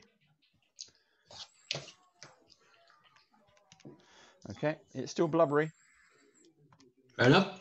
but good. That's Well it. done. Okay. Kin followed by Neville. So I'd like to allow my frustration to consume me. I will move away from the body 10 feet and then cast lightning lure to pull the oaken beam off him towards me. When it gets within 5 feet, I'll unleash electrical energy in a shower of sparks and try my utmost to just destroy the beam that's killed him. So pull it towards me and then just make it explode into splinters. Oh, you want to explode? I've just been searching for a tree, and you want to explode it, look. God dear. Right. So you pull this. I don't have a beam, so I've used a tree. You pull this beam off of him, and then blow it up. There you go. It's gone. And then I'll. What's the range of that, Steve? The range of lightning lure is 15 feet. Okay, Calamity. Can you just do a dexterity saving throw, please? Oh, that is 16. Okay, you pass. Just as the I was going to say tree trunk. Just as the pillar, this beam explodes, wooden chips and splinters and ash and fire and flame and everything just goes all over the place. You manage to just back out through the door just in time, and the door, you hear it in the door, boom, boom, boom, boom, boom, as bits impale itself into the door. That was lucky. Also, you protected a woman who was outside. Excellent. I'll then use the rest of my movement to go and stand next to Cal in the doorway, please. There? Yeah, thank you. Okay. Neville, you're up. Move up 5 foot. Up to number 10. And we'll give them a whack. Go for it. 24. Doing 6, 9, and 5. 14. 14 damage on number 10. Yep. And the second one is 16. Doing 8 points of damage. Okie dokie. It's still blubbering. It's pretty ropey. It's got blood and gore coming out of all kinds of cuts and things. A bit juicy. His mouth, yep. But he's still kind of standing. Anything else you'd like to do? No, that's do me. Okay. And back to Calamity. I'd like to make my way back down to where where were we before? Down south to the entrance I was at previously to see how they're getting on. Okie dokie. So let's just get rid of yeah. that. And that is 5, 10, 15, 20, 25, 30. Takes you to there. Yeah. You want to keep going? Yeah, maybe a bit more. That'll be my 5, action. 10, 15, 20, 25. You can go in. Yeah. There you go. I'll go in. I'll just wait around. And that'll be me for now. Okay. Bad guys go. They can't do anything. They're just going to continue to. Oh, what's going on there? It's the fir trees. The fir trees are in the way. Let's try and conceal them. Let's just try and get rid of them. There we go. But number 8 moves out. Khan, you get attack of opportunity. Right. So,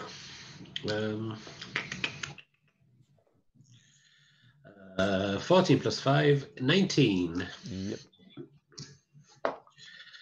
And that's 4 points of slashing damage. Very nice. It's still standing. It's still blubbering. Fair enough. The others don't really make much. Oh, let's move it. Let's move them down. There we go. But they're trying to obviously get away from Neville.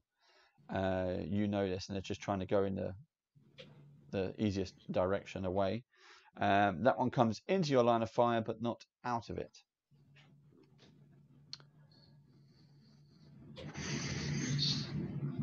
Neville, you get an attack opportunity against number 9.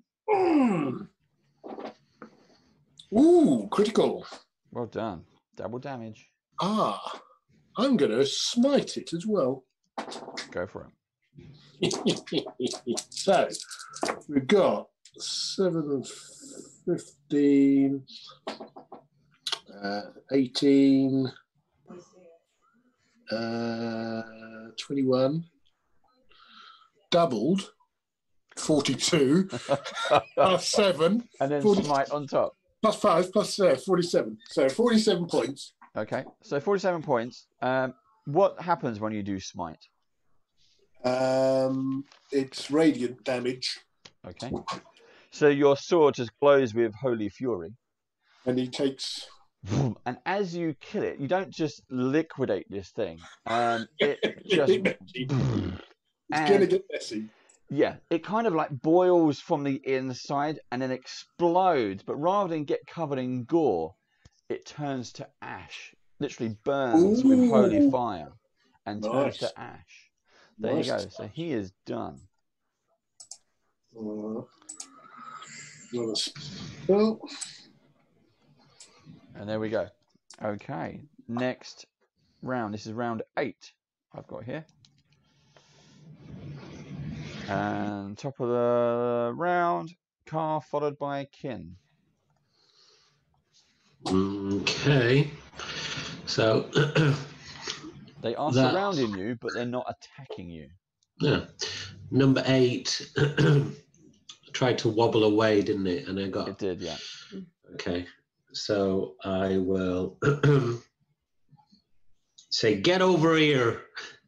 And then I'll... Get over here. That's right. And then I'll summon my blighted thorn whip to come bursting out of the ground and try and wrap around it because I want to pull it close enough for me to have a go with the sword. Nice. This is it's a melee spell attack. So it's 14 to hit. Yep. And it gets dragged 10 feet closer to me, which I guess is pretty much right next to me, isn't it? Yeah, we'll put it there because it's right next to you. Unless you want him in front of you. Well, that'll do fine. Yeah. Initially, he gets 6 points of necrotic damage. He probably might like that. Yeah. Yes. And sexy because it's lovely. And then with my bonus action, short sword again, 15 to hit. Yep. And that is 3. That's 6 points of slashing damage. Okay. So as you, this is a whip of thorns, isn't it? It is, yeah. So as you do that, it turns around its body, and you can see it squeezing. You can see all like the little curves as it wraps around it, and the thorns dig deep, pus and blood and gore starts oozing out of it. And as you put it towards you, it is as if it's getting better. The necrotic damage did have a different effect on it. However, when you hit it with a sword, it just does it. So you've tightened it and tightened it and tightened it, and it's literally burst as you've hit it with your sword. A bit like a balloon filled with blood and gore. Lovely. Yeah. Cool. So that Thank you very much. Goes everywhere. Well done. Okay, Kin, you're up, followed by Neville. Okay, so I'll take a 5-foot step to the south, please, and then I'll use lightning lure to pull the dead body from the barn outside. Okay. So you would normally make a strength saving throw to avoid being pulled towards me. Obviously, you can't do that because you're dead. Yep. So you just move 10 feet in my direction. And you take D8 lightning damage, but you can't get any dead than you are. So, But the woman, the wife of the man, it's like, what, starts attacking you. What are you doing? You've just lightning lashed him, dragged him through, and his body is already crushed and singed, and you're just sending shocks of electricity into him. He's like, his hair's getting frizzed up. He's in a right state. All you got to do is shout, "Live, live!" I'm trying to, do the old hospital things with the what's-its. Yeah. Anyway, Okay. I stride off in my huffy state. Are you the nearest defibrillator? Yeah, I'm portable defib kit. So I stride off towards the inn. Okay. 5, 10, 15, 20, 25, 30, 35 gets you there. If you can see that, I don't know if it's on your. Oh, it's not on your screen anymore. One sec. Whoomp. Here we go. Okay, thank you. That's 35. That's pretty much it, really, isn't it? Yes, it is. Okay, Neville. I'm going to whack number 10. Come on, number 10. Okay. Come in, number 10. 14. So doing 12 points damage. Okay. Yep, he's blubbed out. He's done. In that case, I'm going to move between 13 and 12 and snuggle up. You're getting cozy. And I'll knock number 12, but not with that. A 6. No, you miss.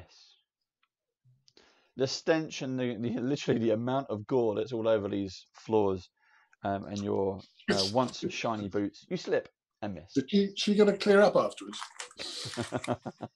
Well, it's going to be a harder job without a husband. Oh, dear. All right. Where are we? That was Neville. Calamity. I'd like to get within 10 feet of number 12. 10 feet. Yep, that puts you there. And breathe on it with poison spray. Okay. Go. You don't want to breathe on me with That's this spray. There's a con saving throw of 13. Okay, so is it a cone breath weapon? A bit late to fucking No, I think it's just directly in front. There's no cone. Yeah. Ooh. Okay. It's sort of like I puff my hand up like that. Sort of a. Right. I might be on it. Because I'm a bit choked out from the fire. Did you say it was a Constitution save? Yeah, sorry, con save of 13 and 1d12 damage if you fail. So it all, whatever the effect is, if it's kind of like a usual kind of green puff of smoke comes out and it goes all over it, but doesn't seem to have any effect at all. Oh. Demons, they like a bit of poison. I'll just say where I am.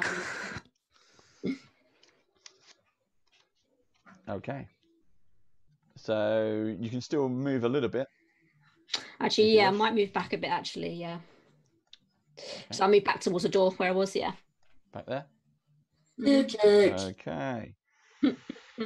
Bad guys move. They're going to try to 1, 2, 3. Khan, you can take attack opportunity against number 11.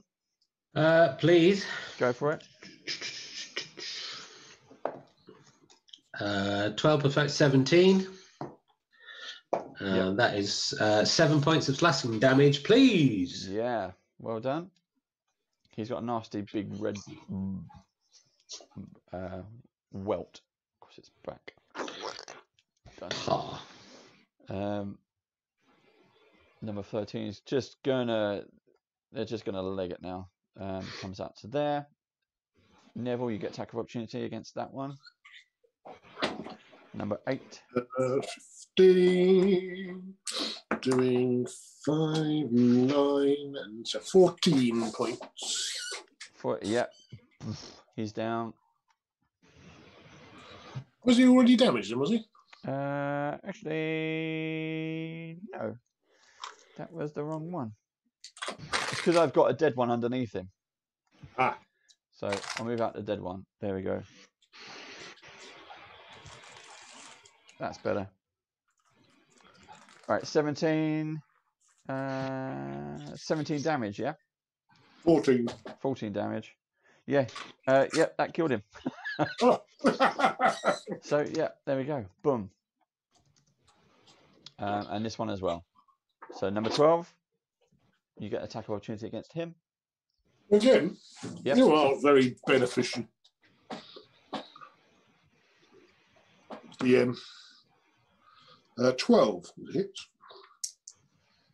Doing 10 points. 10 points of damage, and he's off. Okay. Next round, round 9. Car, you are up. So, I guess I'll just sprint around the table to have a good old go at number 11. Okie dokie. Yep, that'll do. And leap up and try and slam the short sword down in the top of its head. Oh, for it. 15 to hit. Yep. And that's 9 points of slashing. Oh. And then, don't know why I keep putting it away. 13 to hit. And 8 points of slashing damage. And that one goes down as well. Nice. This whole bar, you just need to burn this place. It's just too much blood and gore. That's coming. There we go. Kin, over to you. Unless there's anything else, Khan. No, that's it, I think. Okay. Kin followed by Neville. I'd like to make my way inside the bar, please. 5, 10, 15, 20, 25, 30. Gets you in there. That's good enough. And I'd like to breathe electricity at number 12, please. Okay. So I said dexterity saving throw of DC 15. I got a 17 minus 3. So fails. Cool.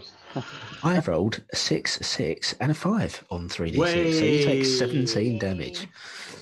Nice. And that one this was electric, was it? Yep. You just overcharge it to the point where it just goes. I find that very rude. You're taking my kill. And this one explodes. Was that the last one? Are we done? Wow. We are. Take it. I'll finish them off for you. And then you suddenly realise that all the sound, all the babbling noises has gone from the inn. There's a couple of survivors. You've got the 2 women who was there. The wife is outside, and you can still hear the barn burning away, and it just slowly crumbles. The roof crumbles in on itself, and it's just going to burn. It will eventually probably reach the inn at the north edge. Good. You can feel the heat coming through the north wall. I just run down to the end and say, "Come on, we'll lead you to safety." Okay. Yeah, it's a couple of people. You've got. Is there anyone else here? I ask. Is there anyone downstairs or upstairs in any of the rooms? No, the woman you're speaking to who's here, she says no. It was just us. Some of them made a break for it to try to get help.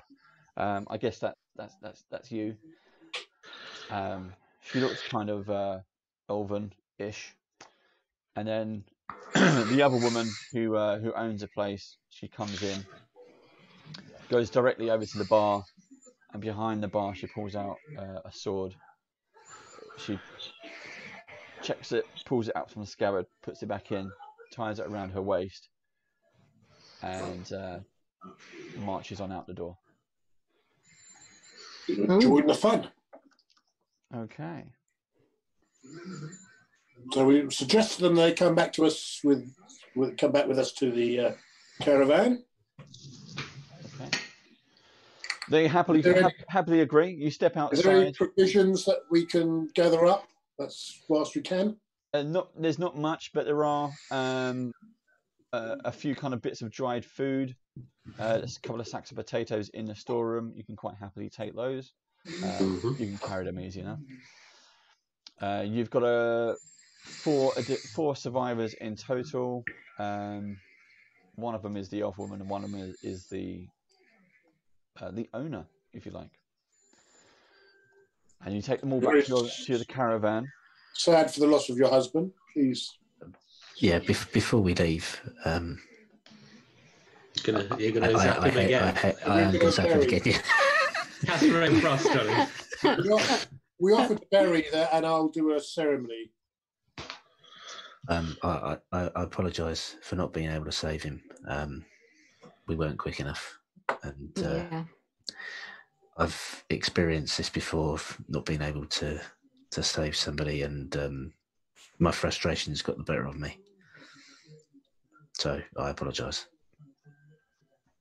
She has a bit of a warrior spirit about her, and she looks at you, and then when you finally get to have a kind of look, her eyes are quite cold. She doesn't blame you, but she hands you a small bottle. It's a healing potion of healing. What, a white feather? What on it? Yeah, it's a potion of healing.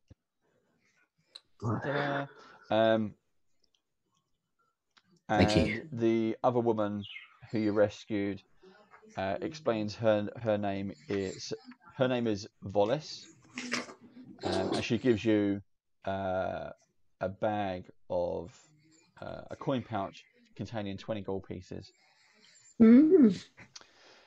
She says that this is all I have, but you're welcome to it. No, keep it, young lady. You'll need it in future. Okay, if you wish, that's okay. Vasha, who is the other woman, the wife of the tavern owner, or the owner of the tavern, she just calls over her shoulder to you. Come on in. It's going to get darker soon. Outside, you notice that the stars are out. They finally managed to peek through all the grey dust that has been over this region for quite a while now, mainly because the city of Avernus has gone. So you make your way back to the caravan. The survivors who are with you kind of get pulled over, taken over, get helped out, water, food, blankets. Dara comes over to you, Neville, and says, with everything that's been going on, we might want to wait until first light. That could be the best option. And we'll have to set up watches over the night. How many men at arms, or people of arms, have we got to be able to set a watch up?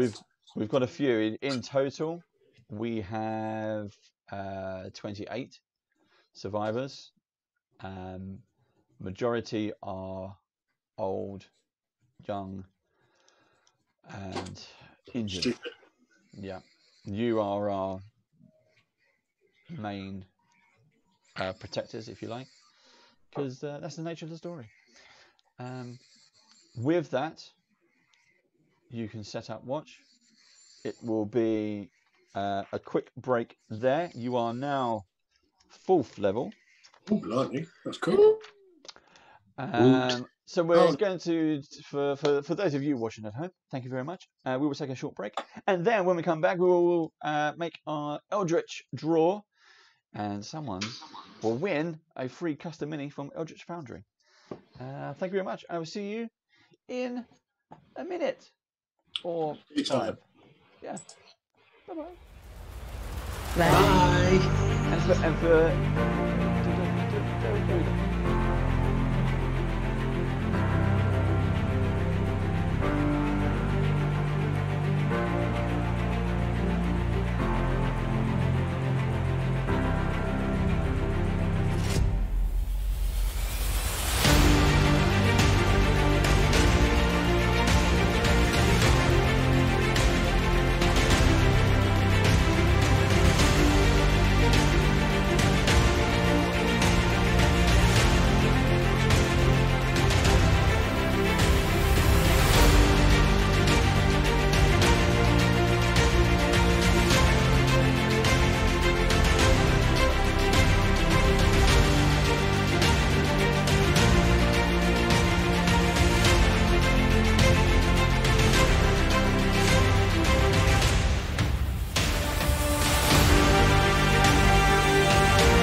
Hello, we're back.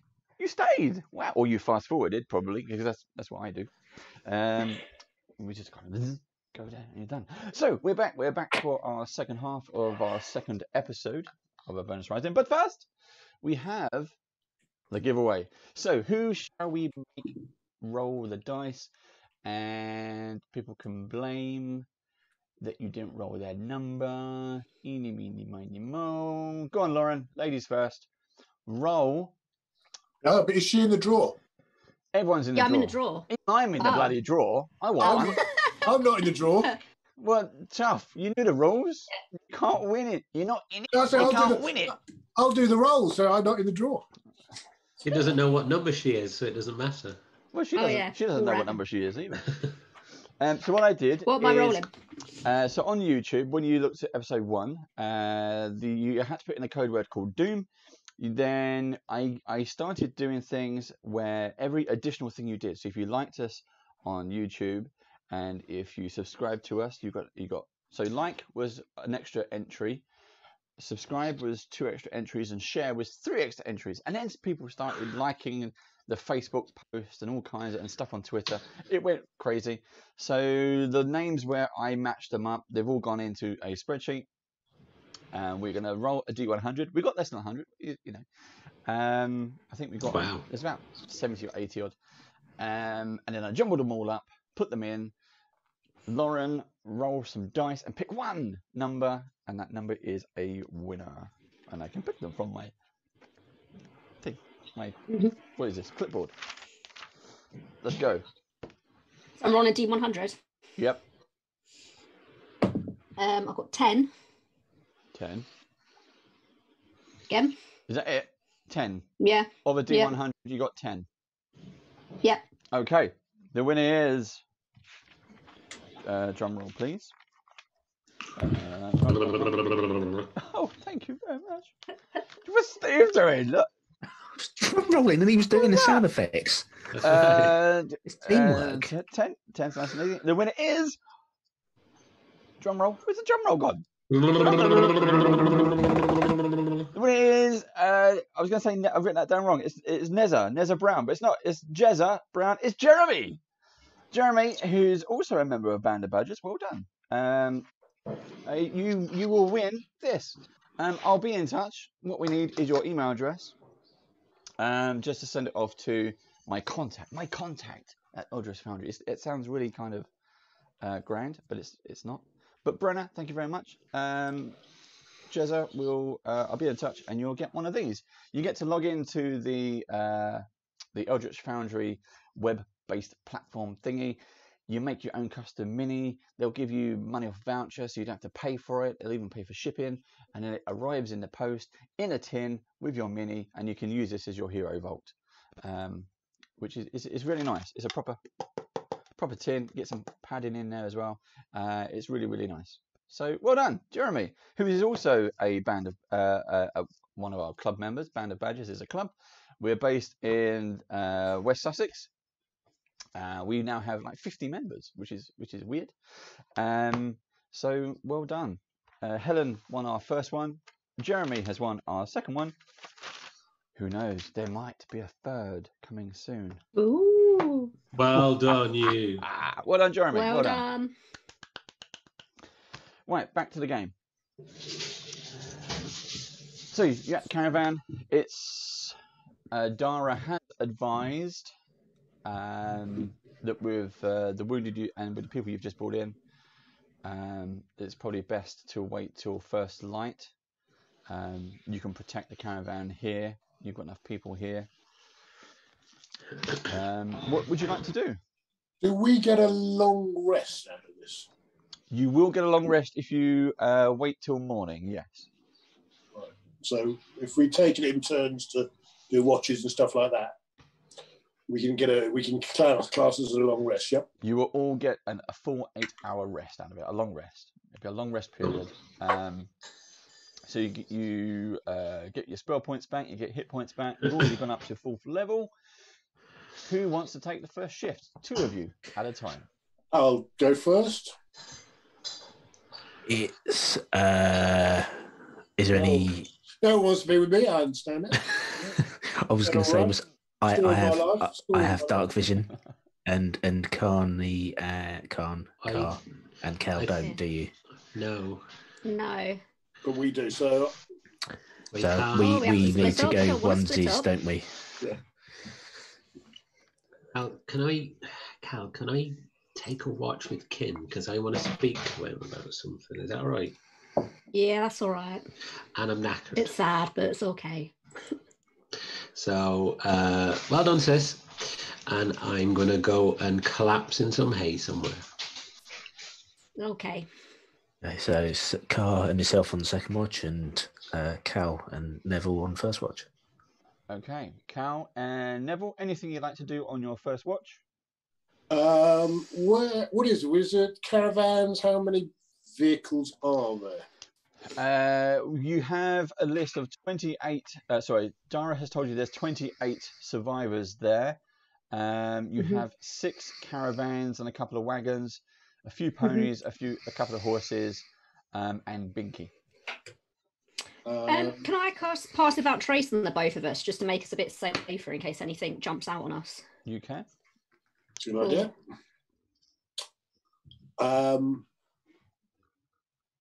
I think I'll just do we'll do a circle around the camp, so I can use my infravision to see out. And we'll just pass through, making sure nothing's happening, that nothing's coming into the camp or going out of the camp that shouldn't be. Okay, so you rather than staying in one place, you want to do kind of around the camp. Yeah. Do you do it together, or do you separate and go around? Do it together. Together, yeah. So we're both covered by my spell. Okie dokie. Who would like to roll 1d8, please? I think the young lady. Oh, that's a pressure. Oh, that's a 6. Okay.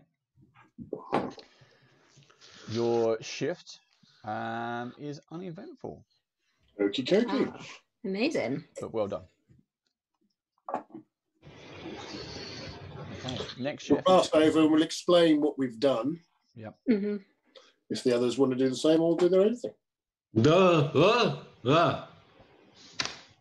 Wake up, wake up. Can you get this thing off my head, Cal? Right. Blessedly yank it off. What was you wearing on your head? Oh, it's this hat. Yeah, Nanny Jenny gave it to him. Is that mouldy then, Jenny? She was a bit mouldy. Well, there we go. It helps me sleep. Right, what happened? Anything?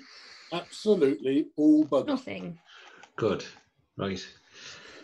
Right. And you, Ken, you can see in the dark, can't you? I can. Right. We can do a tour around for a bit, and then maybe make ourselves comfortable by the fire, and I can sit me back to the fire and look out over the land. Okay. So that's what we'll do then. I'll be looking at him because I've never seen anybody quite like him before, and I'll say, "How old are you?" I'm 21. Oh, I thought people like you could live like hundreds of years and things. My mother's people, yes, they can live for hundreds of years, but I'm a half elf. So my father was a human. He was a trader. He used to own his own vessel and ply his trade up and down the Sword Coast.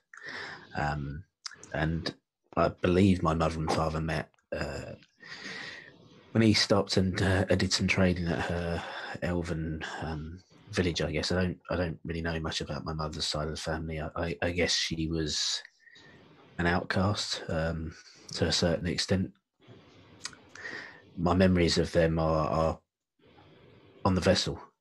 We spent all of our time on the vessel trading up and down the Sword Coast, and she was always there. So she was the only elf I knew. I've never known an elven lifestyle.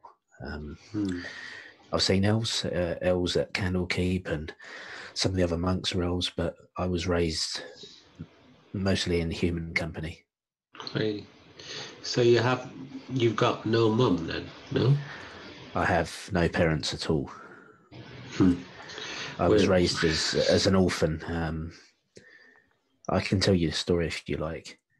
Well, I'm very happy to listen to another orphan. Well, it was a long time ago. I remember most of it in my dreams, so it's everything sort of blends together. I'm sure if you have trouble sleeping, you understand what I mean. You don't want to know what I dream about? No. Mostly my dreams are good because it means I get to remember what they were like. So dreams don't trouble me, and sleep doesn't trouble me. Maybe understanding where I am now and how I've got here does. And well, anyway, I'll begin. I think you're not alone in that now. I remember the last day on board the vessel. I was very young. I seem to recall being around 6 years of age. I think it may have even been my birthday. I was very excited that day because I'd been given a new gift. It was a brand new knife, the sort of knife that the crew used to have, and I wanted to try it out. I always remember spending most of my days in the rigging, so much so my mother used to call me Little Monkey. So I don't even remember what my real name was.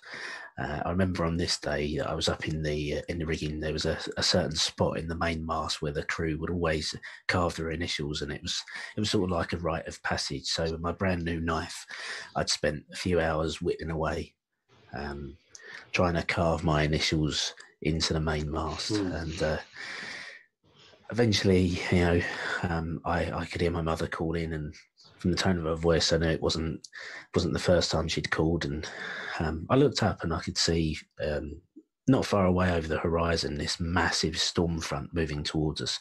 These massive rolling waves and lightning strikes and a big bank of grey clouds. So I headed down and I made myself scarce. I went back into the stateroom and took up my second favourite activity on board, which was to peruse all the maps and charts of the Sword Coast that my father used to keep. I used to particularly like looking at the islands and islets all around the spine of the mountains where the giants used to live. I was fascinated by giants. Are they real then, giants? Oh yeah, they are real. The mighty storm giants are my favourite. The ability to control weather and cause lightning and storms to appear from nowhere. My eyes are really wide now because this is just like unbelievable fairy tales which seem to be coming true right before me. So yes, as I was making my way down the coast and naming all the large towns such as Waterdeep and Baldur's Gate and Neverwinter, I noticed that it started to get dark. The storm had obviously hit. The rain was lashing against the windows in the stateroom, so I decided to kindle the small oil lamp that my father used to keep on his desk so I could better see the maps. I did so, and I returned to my musings and my daydreamings about all these wondrous and fantasy creatures that I knew lived to the far north and beyond the spine of the world. All of a sudden, some massive object hit the vessel, and I was thrown from my feet. The lamp threw itself across the room, and fire kindled itself on the drapes. And well, I was only a small boy at the time, and I didn't know any better. I ran for mother, and as I beat my little feet down the corridor and up through the door onto the deck, the scene before me was one of out of a nightmare. There was this large creature full of tentacles and sharp beaks and massive eyes that grasped the side of the vessel and was trying to turn it over, trying to capsize it. Stood atop the creature's head, almost guiding it, was this gigantic silhouetted figure. I couldn't quite make out the features or what it might have been, other than it was humanoid. It stood on two legs with arms raised to the sky as thunder and lightning crashed around it. The crew were trying to fend off the tentacles, whatever they had to hand, oars and boat spikes. We didn't really keep a stock of weapons from what I remember, so it was small belt knives and just tools that they had before them. I saw my mother and father in the thick of it, and with no thought for my own safety, I charged off towards my mother, looking for safety. She must have heard me at that point, because she turned and looked in my direction. That was enough distraction for the creature to reach out and grip her around the waist. And as she was pulled towards the creature's beak, I leapt on top of it and just allowed my fury and frustration to unleash itself. A bit like it did today. I was trying to save her, and I didn't know if I was going to be able to or not. So I stabbed down 4, 5, 6, 7 times. I don't know how many. I started to feel, the pain in my arms from all this exertion, but I just continued and gripped on. The next thing I remember, the last thing I remember of being on board was lightning striking down and hitting the knife as I stabbed down into the creature, and then I was thrown across the deck, and I remember hitting the door that led to the cabins, and like I say, that was the last thing I remember. When I came to, it was the next morning. The sunlight brightened my face. I'm looking up into the eyes of a leather-skinned old man, tanned as dark as a chestnut, skin like old shoes. He'd obviously pulled me from the sea somehow. I don't really know. It was just all surreal. He looked down at me, saw that I was alive, and said, the sea gives as much as she takes away. And you never saw them again. I never saw them again.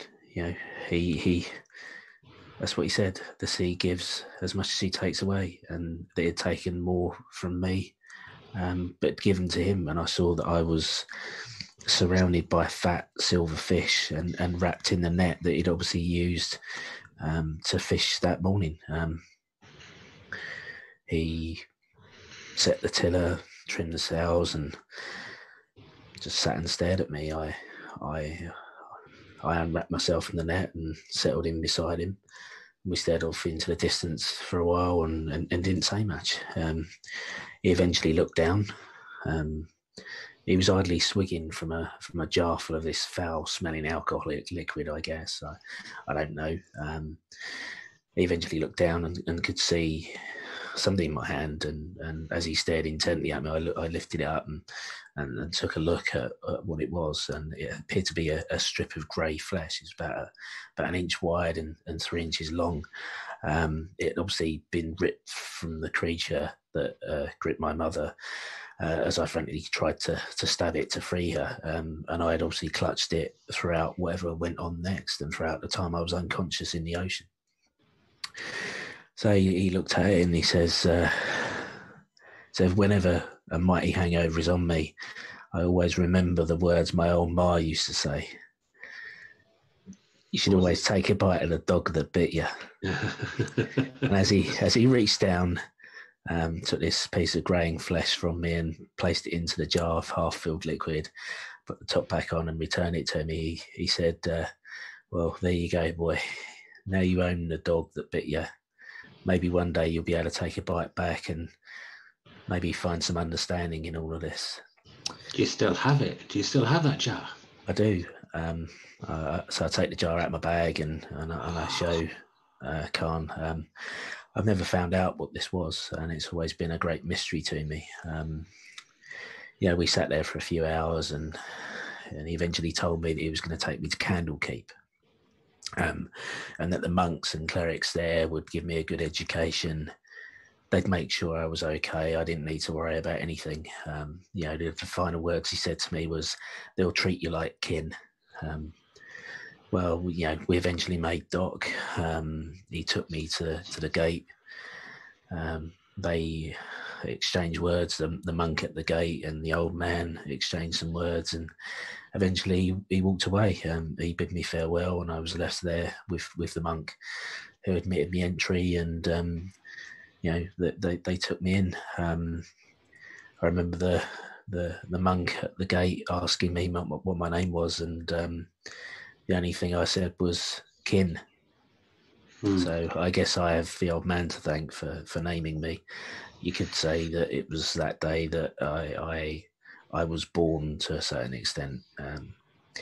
You know, so I am 21. That was 15 years ago, and I can't say I've had a bad life. I've had a good education.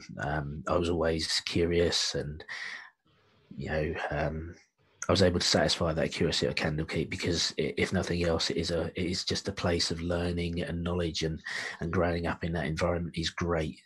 Yeah, I've always felt since that day that something has guided me. I've always been able to puzzle out problems, find solutions. I've been, you know, I found my magic that day as well, you know, and that magic has only grown stronger. Yes. Wait, yes, because you didn't do lightning. Was it the lightning? Was it? Do you have the knife still? No, I don't have the knife still. All I have that day is this strip of flesh. And maybe there's something else I should tell you as well, is that you know, I always felt I went around Candlekeep and discovered things I probably shouldn't have done, and educated myself with secret knowledge and forbidden knowledge. And a few months ago, the keep was visited by a group of strange creatures, a race I'd never seen before, and they left a chest. That chest was taken into one of the topmost towers in Candlekeep, and I felt compelled to go to that chest, and I felt compelled to retrieve 3 scrolls from within it, and I get out those scrolls, and I show them to Khan. They're written in a strange language that I can't comprehend, but if you look at this, and I pass my hand over the scrolls, and as I do, electricity jumps from my hand onto the page, and the runes and symbols are on there. They glow as I pass my hand over. So I've always felt guided, and as I felt compelled to take these scrolls, I also felt compelled to come to Elturel. So with what happened 2 days ago, I don't know if this is something that I have done or caused, or these scrolls and me being here is some way to undo it. I don't know. Can you read the scrolls? No, I can't, and I haven't learned any magical ability yet to be able to.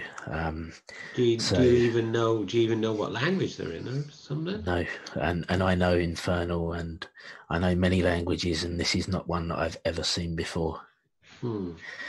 I guess, you know, the guidance that I've always felt in my life, it's gone. I feel a little bit adrift, and I felt that since Elturel disappeared, and it feels like I'm now making my own path, and maybe those words that the old man said to me 15 years ago about, well, taking a bite of the dog that bit me, maybe it's time I did do that. And I undo the flask, pull out the flesh, and take a bite. That looks really disgusting. And I'll leave it to Dave to decide what happens next. You go, ew. Okay, we will find out next episode of what happens next. We won't go into too much detail right now, and plus you can stew over it as well, so you'll find out what I'm going to do to you. So, one of you roll a 1d8 for me, please. Up you go, Steve. That's a 6.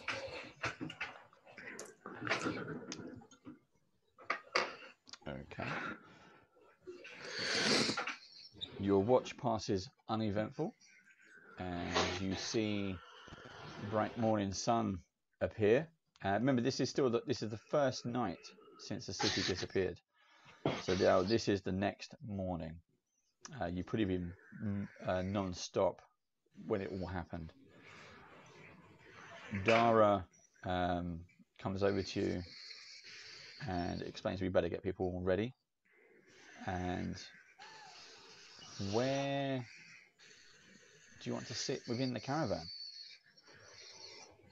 She also brings over Binky for you, Neville. Binky. Binky is up, healthy. He's still got a bit of a mark, but he's looking happy. At least he's certainly looking well and rested. I will saddle Binky and I will obviously... You can lead the caravan. That'd be fine. Yeah, with my lance. Okay. So Neville is going to be at the front of the caravan. There are plenty of caravans you can sit on. If anyone has riding experience, maybe you could take charge of a wagon. I do. I know to use a wagon. Okay. Well, we have 6 wagons. Are you coming up here, sis? Yeah, I think I might team up with you. I'd like to share a wagon with you if that's all right. Right, okay. As long as you don't annoy me. I won't, I promise. Which, from 1 to 6, 1 being behind Neville, which number wagon would you like to be on? Should we do 3 in the middle? Or do you want to be at front as well, like 5? No, 2. Where's Dara? Dara will be in wagon 1. Okay. Should we go 2? Can I suggest something? We can't be all at the front, can we? In case somebody comes at the back. If I go in the middle, my message spell has a range of 120 feet. So if you wanted to go towards the back with Neville at the front, then we could communicate using the message spell if we're 120 feet to the back and then middle and then 120 feet to the front. If we spread ourselves out that way. Yeah, that sounds good. Yeah, so what I'll do is I'll kind of make my way across there, but I'll clasp Kin on the shoulder as I go, and I'll say, you might feel sometimes that you're lost, but I'm quite glad you're leading us somehow. And then I leap up onto one of the caravans and I'll put my hand down for my sister. And I'll wait for some of the caravans to trundle past us, and then I'll G up and tag along at the back. Okay. 4, 5, or 6? What do you think, Sis? Should we go 6? Be right at the back. Oh, adventurous. Why not? Risky, I know. Let's be right at the back. Right. You know what? Why not? Right at the back it is. Bringing up the rear. Okay. And Kin, you want to stay number 3 or number 4? Number 3, if that allows me to be within 120 feet of Neville and 120 feet of Calamity and Khan. I think so. I think it's easy enough to do. Okay. So Neville, you are taking lead on top of Binky, who is a trained warhorse, by the way. In the first wagon, you have Dara and Gorin, and Clyde. Clyde is Gorin's goat. He's walking next to the wagon. Majority of the wagons, you've got a mixture of some food supplies, people who are wounded, and a mixture of young and old. There's only a handful of you who are sort of can pick up a sword, really. At least you lot have proved yourselves worthy so far. And Car, the wagon you're leading, Cow is in the back. Sitting next to you, however, is Billiam. The poet. Yes. Right up your street, Carl. Yep. the this is not a happy breakfast situation. No. The people quite solemnly and quietly pack up what belongings they can, the supplies that they found, and head off on the journey. They've estimated this will probably take about 5 days cross country to get to the next city. Where are we heading for? You're heading for Boulder's Gate. Which is south, is it? It's actually west. You're going to go along the river west from Elturel west to Boulder's Gate, following the river. And Neville, you notice, you look down on Billiam, and he's kind of next to you. You manage to, he's writing away into his book. Cornelian, not Neville. Yeah, sorry, Cornelian. You notice he's writing down into his book, just kind of over his shoulder, and he sees you kind of looking, and he kind of closes it back up and doing that. But there was a line that kind of stayed in your head, and the line was that he was inspired by, he says there, inspired by, he means you're inspired by their heroism. Oh. And You feel all warm inside. it does, it's all fuzzy. And that is the end of our episode. We will leave it there as the caravan of survivors and refugees makes their way a 5-day journey to Boulder's Gate. Right. Well done. Well done. Cool. Thank you very much. Thank you. And we will pick it up in 2 weeks' time. Peace. How's that for everyone? Scrummy. Good. Liked it. Aye, that was grand, was that? Thank you very much indeed. That was bloody brilliant. Good, good story. Good story, Steve, as well. Yeah, that was really nice. Thank Josh started to come in from the side though. I like the way Steve was telling his story, and then Lauren looked round and noticed there was a butt there. He's like, I was trying to laugh afterwards. I see Josh is like. I have to admit, I had to concentrate on Paul because it was very distracting watching him go across the screen. And we'll The emotional tale. We'll have a chat offline regarding your skin that you've eaten. Yeah, God. lovely. This mini pound of flesh. And also, again, one more time, Jeremy, Jezza, well done. You've won. I'll be in touch soon. Well to everyone done, who's watching, Jezza. thank you very much for watching. Continue to Thank join you. us. And if you happen to have a product you'd like us to promote on our channel for all our stuff, get in touch. By the way, we didn't mention that these cards are from Gale Force 9. Gale Force 9 produce all of these cards. They are spell cards, encounter cards, all kinds of monsters, magic items, loads of stuff. It's really, really worth getting into. And they're just handy to have them in front of you. So, for example, Tarot cards. Oh, I don't know what they do, those ones. They do actually, the Taroka. But that's your game. And for example, the Potion of Healing card just has a pretty picture, but also you get all the information on the back. You get a short description, plus there's details there. For example, healing potion, greater healing potion, super healing potion, supreme healing potion, and how much healing they actually do on in terms of a dice roll. So they are really, really handy. Just to, you can always flick through the books. I've got my monsters manual, my DM's manual, and all that kind of stuff here as well. But and we were given a supreme one, weren't we? Just then, yeah. No. But yeah, glad you're enjoying the story. Both the players and the audience. Join us next time soon. Thank you very much. Bye. Take care. Be safe.